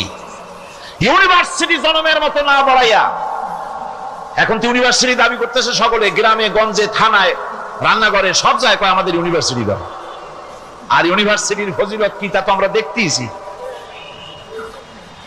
এর থেকে বেশি করে পলিটেকনিক ইনস্টিটিউট, ভোকেশনাল ইনস্টিটিউট ইত্যাদি যদি বানানো হতো, ভিক্ষার হাতকে কর্মীর হাতে যদি পরিণত করা যেত, মানুষগুলিকে যদি কর্মক্ষম করা যেত, তাদেরকে যদি মডার্ন টেকনোলজি যদি শিক্ষা দেওয়া যেত, তাহলে এই মানব শক্তি রপ্তানি করে বা পৃথিবীর বিভিন্ন দেশ থেকে মূল্যবান বৈদেশিক মুদ্রা অর্জন করা যায়। সেটা না করে মানুষ হইছে জ্বালা, জনমের মতো এদেরকে মারো। এটা হচ্ছে ট্রেনের থার্ড ক্লাস প্যাসেঞ্জার্স মেন্টালিটি। সেটা কিরকম? সেটা হচ্ছে ট্রেনে যখন মানুষ চলে তৃতীয় শ্রেণীতে, একবার উঠে বসলে সে অন্যের জন্য জায়গা ছাড়ে না। জায়গা খালি আছে, আরেকজন আসে বললে ভাই আমার একটু বসতে দাও, কয় না ভাই এখানে লোক আছে। আসলে কিন্তু লোক নাই। আপনি যদি বলেন যে সেই লোক আসলে আমি জায়গা ছেড়ে দেবো, ততক্ষণ তো বসি। আপনি বসলেন, এরপরে আপনি তো বুঝছেন যে লোকটা ফাঁকিতেছে, ওই চিন্তা আপনার মধ্যেও ঢুকবে, আরেকজন আসবে, বসার জায়গা আছে, আপনি বলবেন না এখানে জায়গা নাই। ট্রেনের থার্ড ক্লাস প্যাসেঞ্জারদের যে মানসিকতা, বর্তমান মুসলিম দেশগুলির সরকার প্রধানেরা ঠিক ট্রেনের থার্ড ক্লাস প্যাসেঞ্জারদের চাইতেও থার্ড ক্লাস। মানব শক্তিকে কাজে লাগাবার চিন্তা না করে উল্টা চিন্তা তারা করছেন। এত সম্পদ থাকা সত্ত্বেও বাংলাদেশ আজ যে অভাব সৃষ্টি হয়েছে তা কৃত্রিম, এবং তা সৃষ্টি হয়েছে এটা এর একমাত্র দায়ী এর জন্য রাজনৈতিক ষড়যন্ত্র। রাজনৈতিক ষড়যন্ত্রের কারণেই এই অভাব সৃষ্টি হয়েছে। গোড়া থেকেই আমাদের দেশটি ষড়যন্ত্রের শিকার। প্রথমে ব্রিটিশ বেনিয়ারা 200 বছর পর্যন্ত গোলামির জিনজির পরিয়ে দিয়েছে। 200 বছর গোলামির পর দ্বিজাতি তত্ত্ব এবং মুসলিম সংখ্যাগরিষ্ঠতার ভিত্তিতে 47-এর আজাদি, তারপর পশ্চিমাদের শোষণ বঞ্চনা থেকে মুক্তি লাভের জন্য 71-এর আজাদি, এরপরে দেশের 90% হচ্ছে মুসলমান। 90% কারা? চিল্লায় বলেন না কারা? পৃথিবীর এই দ্বিতীয় বৃহত্তম মুসলিম জনগোষ্ঠীকে খ্রিস্টান আর ইহুদিরা তারা চেয়েছে জনগণকে খ্রিস্টান বানাতে। আমাদের দেশের জনগণকে তারা চায় খ্রিস্টান বানাতে। যারা কমিউনিস্ট তারা চায় আমাদেরকে নাস্তিক বানাতে। আর পার্শ্ববর্তী দেশের পেইড এজেন্ট যারা আমাদের দেশে আছে তারা চায় পৃথিবীর নিকৃষ্টতম কুহুরি মতবাদ, ধর্ম নিরপেক্ষ মতবাদের মাধ্যমে গোটা জাতিকে ধর্ম থেকে দূরে সরিয়ে দিতে চায়। সুতরাং এই ষড়যন্ত্রের শিকার হয়ে আছে বাংলাদেশ। বাংলাদেশের এই আর্থসামাজিক প্রেক্ষাপটে ইসলামের বিধান ছাড়া, আল্লাহর দেওয়া বিধান ছাড়া এর কোনো মুক্তি নাই, এর নাজাতের কোনো পথ নাই। আল্লাহ রাসূল ক্ষমতা আরোহণ করলেন, রাষ্ট্রের মালিক হলেন, প্রেসিডেন্ট হলেন। রাসূলুল্লাহ কি হলেন? আল্লাহর নবী প্রেসিডেন্ট হলেন। সমাজের গরিব দুঃখীদের ব্যাপারে নবীজি বললেন, মান তারাকা মালান ফালওয়ারসাতিহি ওয়া মান তারাকা দিয়ান আও কুল্লা ফালিয়াতিনি ফাইন্না মাওলাহু, রাওয়াহুল বুখারী। নবীজি বলেন, যে ব্যক্তি মারা গেল, মরে যাওয়ার পর তার যে সম্পদ থাকবে, এই সম্পদগুলি সে যে সন্তান, স্ত্রী, পুত্র যাদের রেখে গেছে তা তাদের জন্য। আর যদি সে ঋণগ্রস্ত, যদি ঋণ অবস্থায় সংসারকে রেখে যে থাকে, তাহলে তার ঋণের বোঝা, ঋণের পরিশোধের দায়িত্ব আমি মুহাম্মদ সাল্লাল্লাহু আলাইহি ওয়াসাল্লাম নিয়ে নিলাম। সমাজের যার কোনো অভিভাবক নাই, তার অভিভাবক আমি মুহাম্মদ সাল্লাল্লাহু আলাইহি ওয়াসাল্লাম। যার কোনো অভিভাবক নাই, সেজন্য আমার কাছে চলে আসে। ইসলামী রাষ্ট্র এই বিধান পেশ করেছে। এর চাইতে সুন্দরতম বিধান পৃথিবীতে আর কেউ দিতে পারে নাই। সেজন্য সেই সমাজে চুরি বন্ধ হয়েছে, ডাকাতি বন্ধ হয়েছে, জিনা বন্ধ হয়েছে, সব বন্ধ হয়ে গিয়ে সুন্দর একটি সমাজ প্রতিষ্ঠিত হয়েছিল। আর রাসূল বলেছিলেন, খাইরুল কুরুনে কারনি, সর্বশ্রেষ্ঠ যুগ হলো আমার যুগ। সুবহানাল্লাহি বিহামদিহি। মানুষ দরজা খুলে ঘুমায়েছে, কারো ক্ষুধার কষ্ট নাই, পড়ার কষ্ট নাই, খাবারের চিন্তা নাই, চুরি ডাকাতির ভয় নাই, ভয় মুক্ত। ওই যে গতকাল বলেছিলাম, যেমন একটা সমাজ আসবে, খাব্বাব চিন্তা করো না, আমি কসম করছি এমন একটা সমাজ প্রতিষ্ঠিত হবে যেই সমাজে চুরি, ডাকাতি, জেনা, ব্যভিচার, হত্যা, ধর্ষণ কোনো ভয় থাকবে না। লা ইয়াখাফু ইল্লাল্লাহ, আল্লাহ ছাড়া কারো কোনো ভয়, মনের ভিতরে ভয় থাকবে না। ওয়ালাকিন্নাকুম তাস্তাজিলুন, তোমরা বড্ড তাড়াহুড়ো করতেছো, বেসবর হচ্ছো, সবর করো, তাড়াহুড়ো করো না। এমন সমাজ আসবে। রাসূলুল্লাহ এরকম একটা সমাজ গোটা পৃথিবীবাসীকে উপহার দিতে পেরেছিলেন না পারেন না? পেরেছিলেন কিনা? সেই কথাই আল্লাহ রাব্বুল আলামিনের কথার সঙ্গে বার মিলান। লাইসাল বিররা আন তুওয়াল্লু বুজুহাকুম কিবালাল মাশরিকি ওয়াল মাগরিব, পূর্ব পশ্চিমে কত মাথা ঘুরালে, চেহারা ঘুরালে, এটাই কিন্তু তোমার পুণ্যবান হওয়ার জন্য, নেককার হওয়ার জন্য যথেষ্ট নয়। বরং যথেষ্ট হলো আল্লাহর প্রতি ঈমান আনো, কিতাবের প্রতি, পরকালের প্রতি, ফেরেশতার প্রতি, নবীদের পরে ঈমান আনো। আর আল্লাহর মহব্বতে, আল্লাহর প্রেমে উদ্বুদ্ধ হয়ে আর একটা বড় কাজ করো, সেটা হলো ওয়াতাল মালা আলা হুব্বিহি যাবিল কুরবা ওয়াল ইয়াতামা ওয়াল মাসাকিন ওয়াবনাস সাবিল ওয়াস-সাইলিনা ওয়া ফির রিকাবি ওয়া কামাস সালাতা ওয়া الزكاة والموفون بعهدهم إذا عاهدوا والصابرين في البأساء والضراء وحين البأس أولئك الذين صدقوا وأولئك هم المتقون। আরেকটি গুরুত্বপূর্ণ কাজ করতে হবে আল্লাহ পরকালে বিশ্বাস করার সাথে সাথে, সেটা হলো এই, তোমাদের জানের মতো প্রিয় ধন এবং সম্পদকে আল্লাহর মহব্বতে খরচ করতে হবে। সেজদা দিয়ে কপালে দাগ লাগাইছো, কিন্তু প্রতিবেশীকে সাহায্য করো নাই, গরিবদেরকে দাও নাই, এতিমকে দাও নাই, বোনকে ঠকাইছো, মেয়েকে ঠকিয়েছো, তোমার ওই সেজদায় কিয়ামতে কাজ দিবে না। প্রকৃতপক্ষের নেককার পুণ্যবান হওয়ার জন্য গরিব জনসাধারণকে সহযোগিতা করতে হবে। এরপরে মাঝখান থেকে যেটা বাদ দিয়েছিলাম, বলেছিলাম নামাজ এবং যাকাত। আমি যাকাতটা কালকে আগে নিয়ে এসেছিলাম, নামাজটা ছিল আগে। সেই নামাজটা যেহেতু আলাদা একটা বিষয় হবে, আর যাকাতটা সদকার সাথে সামঞ্জস্য আছে, সেই জন্য যাকাত আর সাদাকার কথাটা একসঙ্গে মিলাই বলেছিলাম। এখন শুরু করছি নামাজ। সালাত, সালাত এর আবিধানিক অর্থ হচ্ছে কোন জিনিসের দিকে মুখ ফিরানো। সালাতের অর্থ হচ্ছে নিকটবর্তী হওয়া, মুখ ঘুরানো, মুতাওয়াজ্জা হওয়া।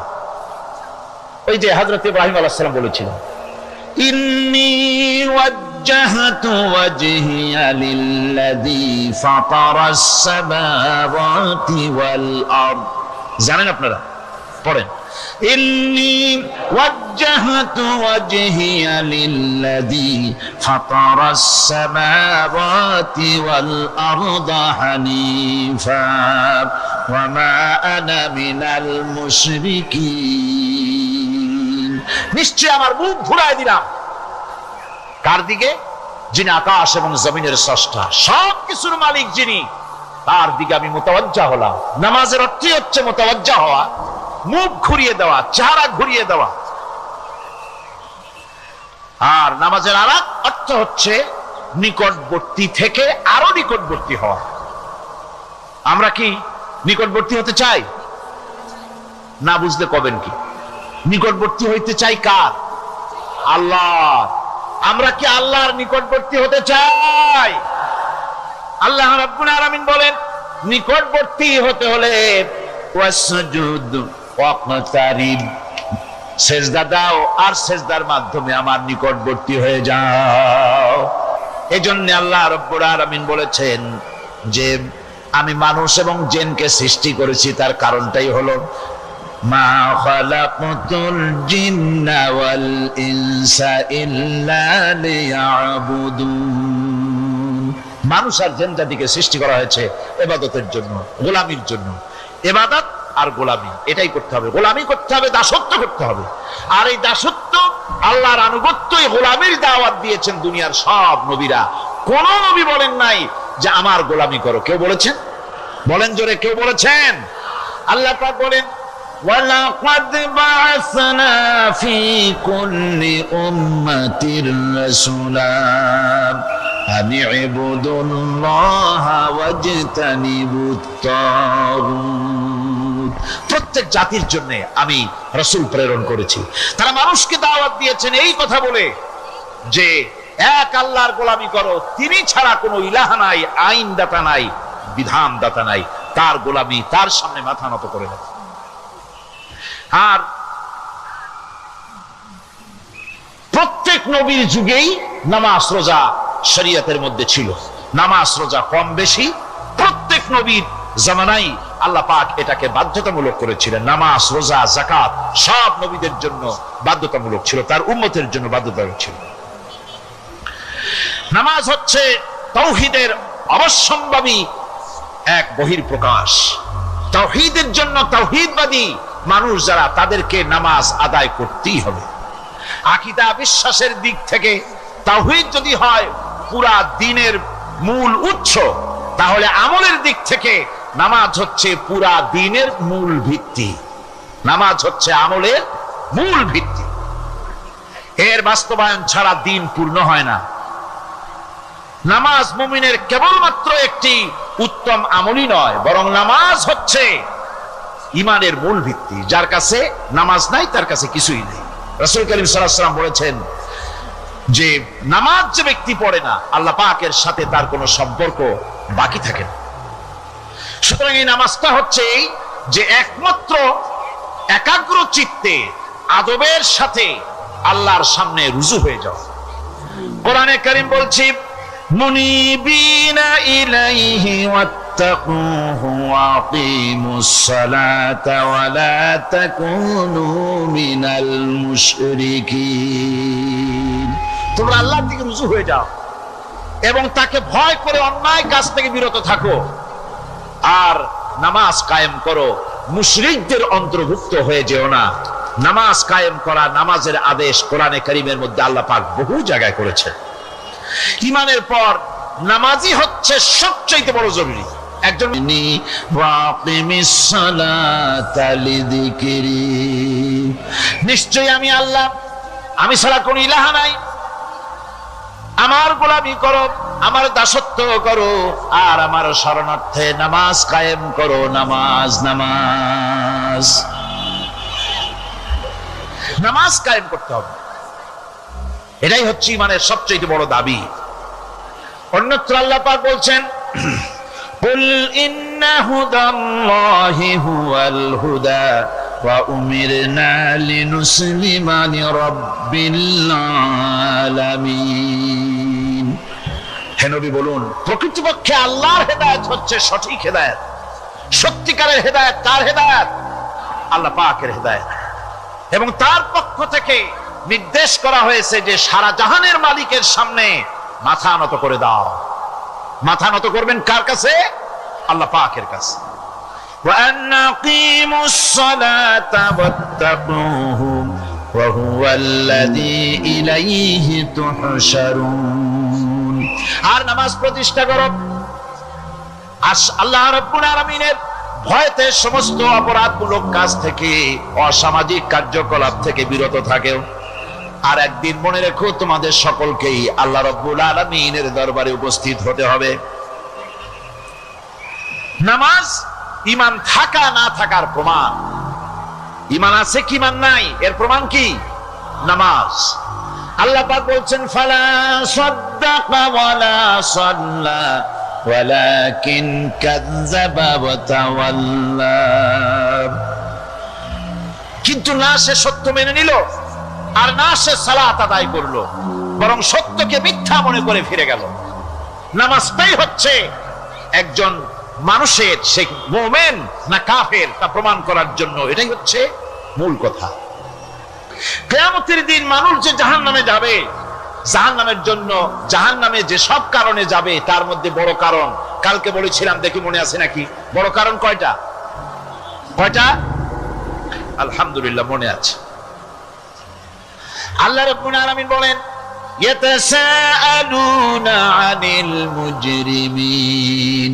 কিয়ামতের দিন অপরাধীদেরকে জিজ্ঞেস করা হবে, মা সালাকাকুম ফি সাকার, জাহান্নামে কেন আসছো?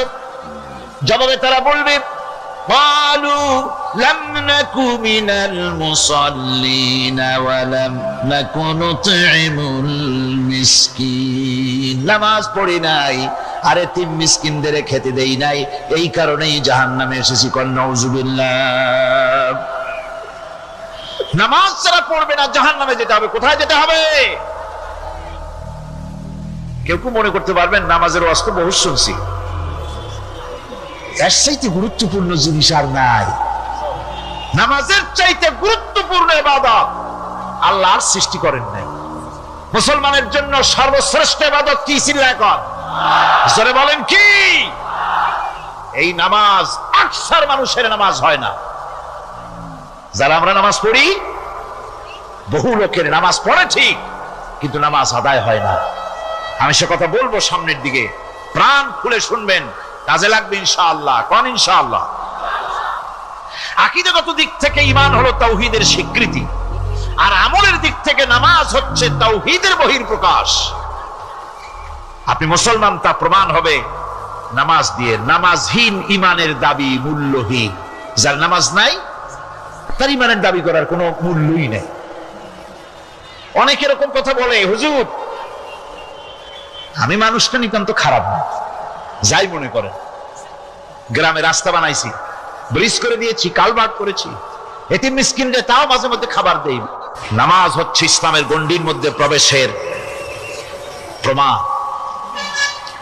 কোরআনে কারীম বলছে, ফাইন তাবু ওয়া আকামুস সালাতা ওয়া আতাউজ যাকাতা ফাইখওয়ানুকুম ফিদ্দীন। সূরা তাওবা এসেছে। তারা যদি তওবা করে আর নামাজ কায়েম করে, যাকাত যদি আদায় করে, তাহলে এখন তোমাদের সে দ্বীনি ভাই, এখন ভাই হয়ে গেল। একটু আগে ছিল কাফের মুশরিক, এখন তোমার দ্বীনি ভাই। দ্বীনের গণ্ডির মধ্যে প্রবেশ করা, কলেমা পড়ার সাথে সাথেই নামাজ। নামাজ হচ্ছে দ্বীনের প্রধান গেট, দ্বীনের প্রধান তোরণ। দ্বীনের মধ্যে প্রবেশ করার জন্য এই গেট দিয়ে প্রবেশ করতে হবে। সুতরাং এই নামাজের এতই গুরুত্ব দেওয়া হয়েছে। ইসলাম যদি ক্ষমতায় আসে, আল্লাহ যেন এনে দেন, জোরে কোন আমিন। ইসলাম যদি ক্ষমতায় এসে যায়, রব্বুল আলামিন তাফসীরের মাহফিল, কোরআন সামনে নিয়ে আশা করে তোমার দরবারে দোয়া করি, এই বিশাল জনসমুদ্রের দোয়া কবুল করো মাবুদ গো, এই বাংলাদেশকে ইসলামের দেশ বানাইয়া দাও। দেশটা যদি ইসলামের হয়ে যায়, আইন যদি আল্লাহর হয়, শাসন যদি সৎ লোকেরা করে, রব্বুল আলামিন কোরআন শরীফে বলেন, তাহলে তারা 4টা কাজ করবে। আল্লাযীনা ইম্মাক্কান্নাহুম ফিল আরদ আকামুস সালাতা ওয়া আতাউজ যাকাত ওয়া আমারু বিল মারুফি ওয়া নাহাউ আনিল মুনকার। মুমিনেরা ক্ষমতায় এসে প্রথম যে কাজটা করবে, প্রথমে ক্ষমতায় এসেই নামাজ বাধ্যতামূলক করবে। প্রথম কি? ওয়াজ নসিহতে অনুরোধ করা হবে না, বাবাজিরা আল্লাহর রাস্তায় নামাজটা পড়ে না। রেডিও এবং টেলিভিশনের মাধ্যমে রাষ্ট্রপ্রধান অর্ডার করে দিবেন, আজ থেকে বাংলাদেশের 12 কোটি তাওহীদি জনতা, নারী পুরুষ যারা আকেল বালিগ, সকলের জন্য নামাজ বাধ্যতামূলক, নামাজ পড়তেই হবে। সুতরাং নামাজ বাধ্যতামূলক করে দেওয়া হবে। নামাজ বাধ্যতামূলক, সকলকে নামাজ পড়তে হবে। নামমাত্র মুসলিম জাতির রাষ্ট্র ক্ষমতা গ্রহণ করাই হলো ইসলামী শাসন ব্যবস্থা নয়। ইসলাম ক্ষমতায় গিয়া অমুসলিমদের উপরে শাসন জারি করবে, আর অন্যান্য সরকারের মতো আমোদ ফুর্তি করে রাস্তাঘাট বানায় টানা এসিতে শুয়ে থাকবে, তা না। রাস্তা হবে, ঘাট হবে, কলেজ হবে, সব হবে, কিন্তু যারা মুসলমান তাদেরকে নামাজ পড়তে হবে। গোটা জনগণকে শাসক আর শাসিত উভয় গোলাম হবে আল্লাহ। উভয় গোলাম হবে কার? তখন প্রেসিডেন্টের বাবার ক্ষমতা নাই নিজের কোন আইন চালু করে, পার্লামেন্টের বাবার ক্ষমতা নাই ইসলামের বিরুদ্ধে টু শব্দটি করতে পারে। সেখানে শাসক আর শাসিত, শাসক আর শাসিত হয়ে যাবে একজন এক হুকুমদাতার গোলাম। সে হুকুমদাতাকে ইনিল হুকুমু ইল্লা লিল্লাহ আলা লাহুল খালকু ওয়াল আমর। প্রেসিডেন্ট থেকে শুরু করে শাসক আর শাসিত সব আইন মানবে ওই আল্লাহ রাব্বুল আলামিনের, যিনি এই তামাম জাহান সৃষ্টি করেছেন। সৃষ্টি যার আইন চলবে সেই আল্লাহ রাব্বুল আলামিনের, এবং তার আইনের সার্বিক অনুসরণ করে চলতে হবে সকলকে। এক কথায় ইসলামী সরকারের সমস্ত ক্ষমতা ব্যয় হবে নামাজ কায়েম করা আর যাকাত আদায় করার ব্যাপারে। নামাজ যদি কায়েম হয়ে যায়, যাকাত যদি আদায় করা হয়, দুঃখ, দারিদ্র, কষ্ট কিছুই থাকবে না, বেকার সমস্যা থাকবে না। সমস্ত বেকারদেরকে চাকরি না পাওয়া পর্যন্ত বেকার ভাতা দেওয়া হবে।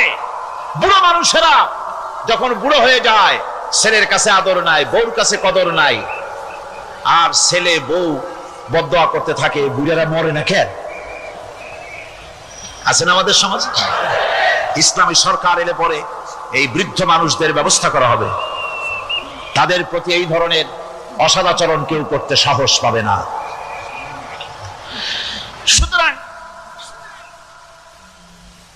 নামাজ প্রতিষ্ঠা এবং যাকাত আদায় হলেই সমাজের অন্যায় অবিচার যা আছে তার 12 আনাই বিলুপ্ত হয়ে যাবে। কোন আলহামদুলিল্লাহ।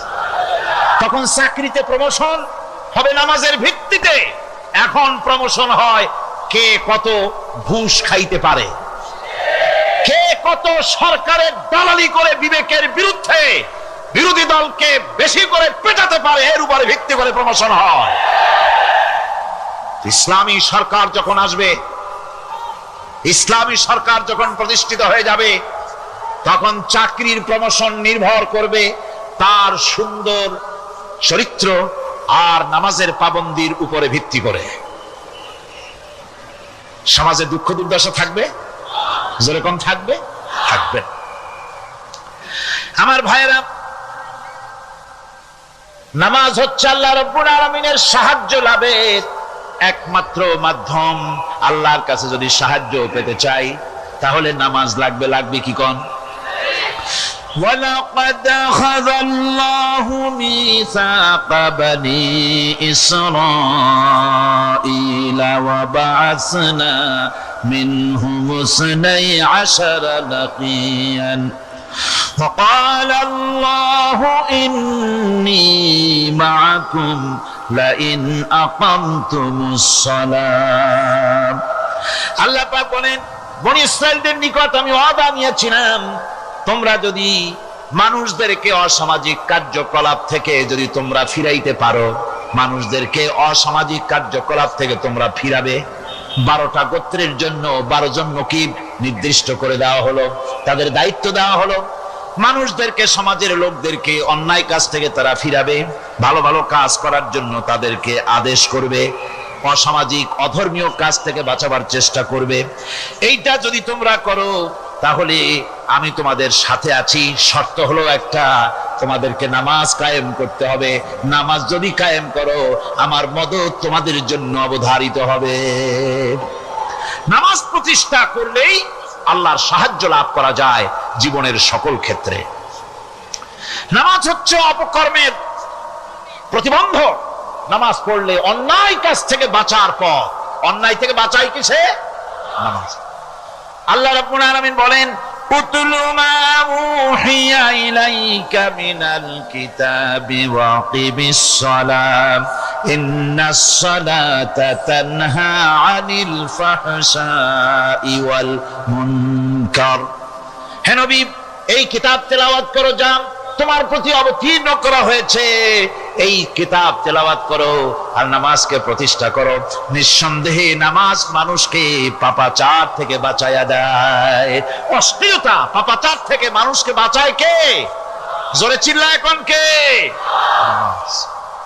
এই নামাজ মানুষকে অন্যায় কাজ থেকে বাঁচায় দেয়।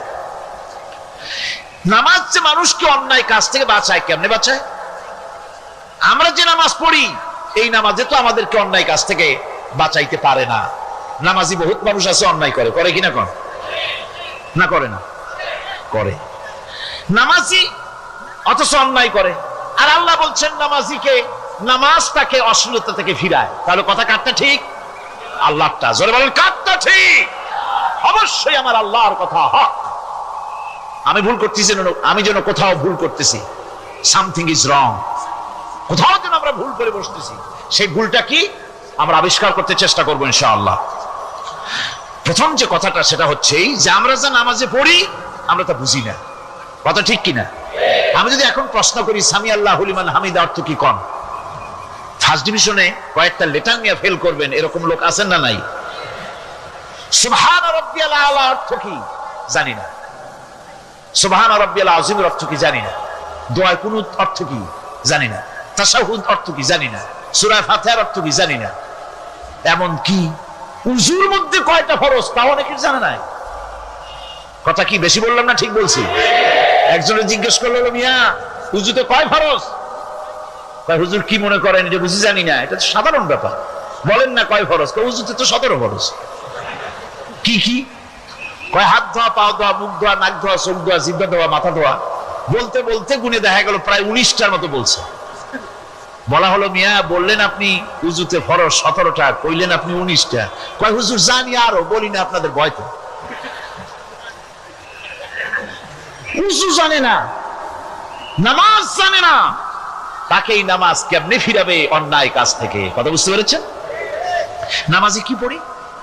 নামাজে দাঁড়ায় গেলাম, আল্লাহু আকবার অর্থ কি? চিল্লায় কন্না আল্লাহু আকবার। এরকম না, মুসলমানের মতো গলা ছেড়ে দিয়ে চিৎকার দিয়ে বলেন আল্লাহু আকবার। এই আল্লাহু আকবার, আল্লাহ সর্বশ্রেষ্ঠ, তার চাইতে বড় আর কেউ নাই। এই কথা দিনরাত 24 ঘন্টার ভিতরে শত শতবার বলি, একবার দুইবার না, শত শতবার বলি আল্লাহ সর্বশ্রেষ্ঠ। এই কথা বলার পরেও মনের মধ্যে অন্য কেউ বড় হয়, আল্লাহর বড়ত্ব যেভাবে মুখ দিয়া বলি ওইভাবে কার্যত পালন করি না। নামাজে আল্লাহু আকবার বললাম, এরপরে সানা পড়লাম, তারপরে সূরা ফাতিহা পড়লাম। সূরা ফাতিহার ভিতরে যে সমস্ত কথাগুলি বললাম সেই কথাগুলি বুঝি না, কি বলেছি তাও জানি না। এরপরে সুবহান রাব্বিয়াল আলা বলেছি, সুবহান রাব্বিয়াল আযীম বলেছি, সামি আল্লাহু লিমান হামিদা বলেছি, অর্থ কি জানি না। আল্লাহ তা শুনতে পান, যে ব্যক্তি আল্লাহর প্রশংসা করেন তিনি তা শুনতে পান। নামাজের মধ্যে আইডিয়া দেওয়া হচ্ছে তুমি যে আল্লাহর জন্য নামাজ পড়তেছো, প্রশংসা করতেছো, এটা এমন নয় যে আল্লাহ পাক দেখছেন না বা শুনতেছেন না। তুমি যা বলতেছো, প্রশংসা করতেছো, আল্লাহ পাক তা শুনতে পাচ্ছেন। সামি আল্লাহু লিমান হামিদা। সুবহান রাব্বিয়াল আলা। আমি মহান সর্বশ্রেষ্ঠ আল্লাহ রাব্বুল আলামিনের পবিত্রতা ঘোষণা করছি, আমি তার প্রশংসা করছি। সূরা ফাতিহার কি আমরা বলি আপনারা ব্যাখ্যা দেখে বুঝে নিয়েন, সেগুলি আমি এখানে বলে বাকি কথা সব শেষ করতে পারবো না। এরপরে আমরা নামাজের মধ্যে দোয়া কুনুত পড়ি। সেই দোয়া কুনুতে যে কি ওয়াদাটা করি, অন্তত আমার তো মনে হয় সাধারণ মানুষের মধ্যে 99.9 লোকেরা জানে না দোয়া কুনুতে কি পড়ে, অর্থ বোঝে না। দোয়া কুনুতের মধ্যে বলা হচ্ছে আল্লাহুম্মা ইন্না নাস্তাঈনুকা, হে আল্লাহ আমি তোমার কাছে সাহায্য চাই। কার কাছে সাহায্য চাই? আল্লাহর কাছে সাহায্য চাই। নামাজের ভিতরে বলতেছেন, এই কথা যদি অর্থ আপনি জানতেন যে তোমার কাছে সকল ব্যাপারে সাহায্য চাই তোমার কাছে, এই কথাটা যদি মনে প্রাণে বুঝতেন, তাহলে দুনিয়ায় কোনো মাজারে গিয়া মরা জিন্দা মানুষের কাছে গিয়া নিজের ছেলে মেয়ে চাইতেন না, চাকরির উন্নতি চেতেন না। আপনি নামাজের ভিতরে বলতেছেন আপনার কাছে, আয় আল্লাহ আপনার কাছে সর্বপ্রকারের সাহায্য আপনার কাছে চাই। নামাজের ভিতরে কিসের মধ্যে বলতেছেন? বিশ্বাস যদি করতেন, যদি বুঝতেন, তাহলে যত বাপের আসুক দেশ থেকে আর বিদেশ থেকে, সন্তান চাওয়ার জন্য পাগল হয়ে পায়ের উপরে পড়ে থাকতেন না, আল্লাহর কাছেই চাইতেন। কার কাছে চাইতেন? এরপরে বলতেছেন ওয়ানাস্তাগফিরুকা, তোমার কাছে ক্ষমা চাই, গুনাহ করেছি, অনেক গুনাহ করেছি, তোমার কাছে ক্ষমা চাই। কারণ সাহায্য করতে পারো তুমি, গুনাহও মাফ করতে পারো তুমি। গুনাহ মাফ করার ক্ষমতা কি আছে পৃথিবীর কারো? আকাশে জমিনে আল্লাহ ছাড়া মানুষের গুনাহ কেউ মাফ করতে পারে? এরপরে বলতেছি ওয়ানুমিনু বিকা, আয় আল্লাহ আমি তোমার উপরে ঈমান এনেছি, পরিপূর্ণভাবে তোমার উপরে ঈমান এনেছি। ওয়ানাতাওয়াক্কালু আলাইক, আর তোমার উপরেই কেবলমাত্র ভরসা করেছি। ঈমান এনেছি তোমার উপরে, ভরসা করছি তোমার উপরে। এই কথাগুলি যদি আমরা বুঝতাম, তাহলে আত্মাটা বড় হয়ে যেত, মাথাটা আল্লাহ ছাড়া কারো সামনে নত হতো না। ঠিক না বেটি? আল্লাহ ছাড়া কারো সামনে মাথা নত হতো না। আল্লাহর উপরই ভরসা, তোমার উপর ভরসা করছি, তোমার উপরই ঈমান এনেছি। এরপরে বলছি ওয়ানুসনি আলাইকাল খায়র, সর্বপ্রকার কল্যাণের সাথে তোমার প্রশংসা করতেছি। ওয়ানাশকুরুকা, আর তোমার কৃতজ্ঞতা স্বীকার করছি, আমি তোমার শুকর আদায় করি, সর্ব ব্যাপারে তোমার শুকর আদায় করি। আর কি করি? ওয়ালা নাকফুরুকা, আমি কুফরি করি না, অকৃতজ্ঞ নই, আমি তোমার কৃতজ্ঞ বান্দা, আমি অকৃতজ্ঞ নই। একথা আপনি নামাজের মধ্যে বলেন, কিন্তু কৃতজ্ঞতা স্বীকার করেন না। আল্লাহ যে ছেলে দিয়েছে শুকর আদায় করেন না, আল্লাহ যে সুন্দরী বউ বা ভালো বউ দিয়েছেন শুকর আদায় করেন না, আল্লাহ সন্তান দিয়েছে শুকর আদায় করে না, আল্লাহ রাব্বুল আলামিন চাকরি দিয়েছেন, বাড়ি দিয়েছেন, জায়গা দিয়েছেন, জমিন দিয়েছেন, যৌবন দিয়েছেন, স্বাস্থ্য দিয়েছেন, শুকর আদায় করে না। আল্লাহ পাক বলেন, বান্দারে যে অবস্থায় থাকো শুকর আদায় করো।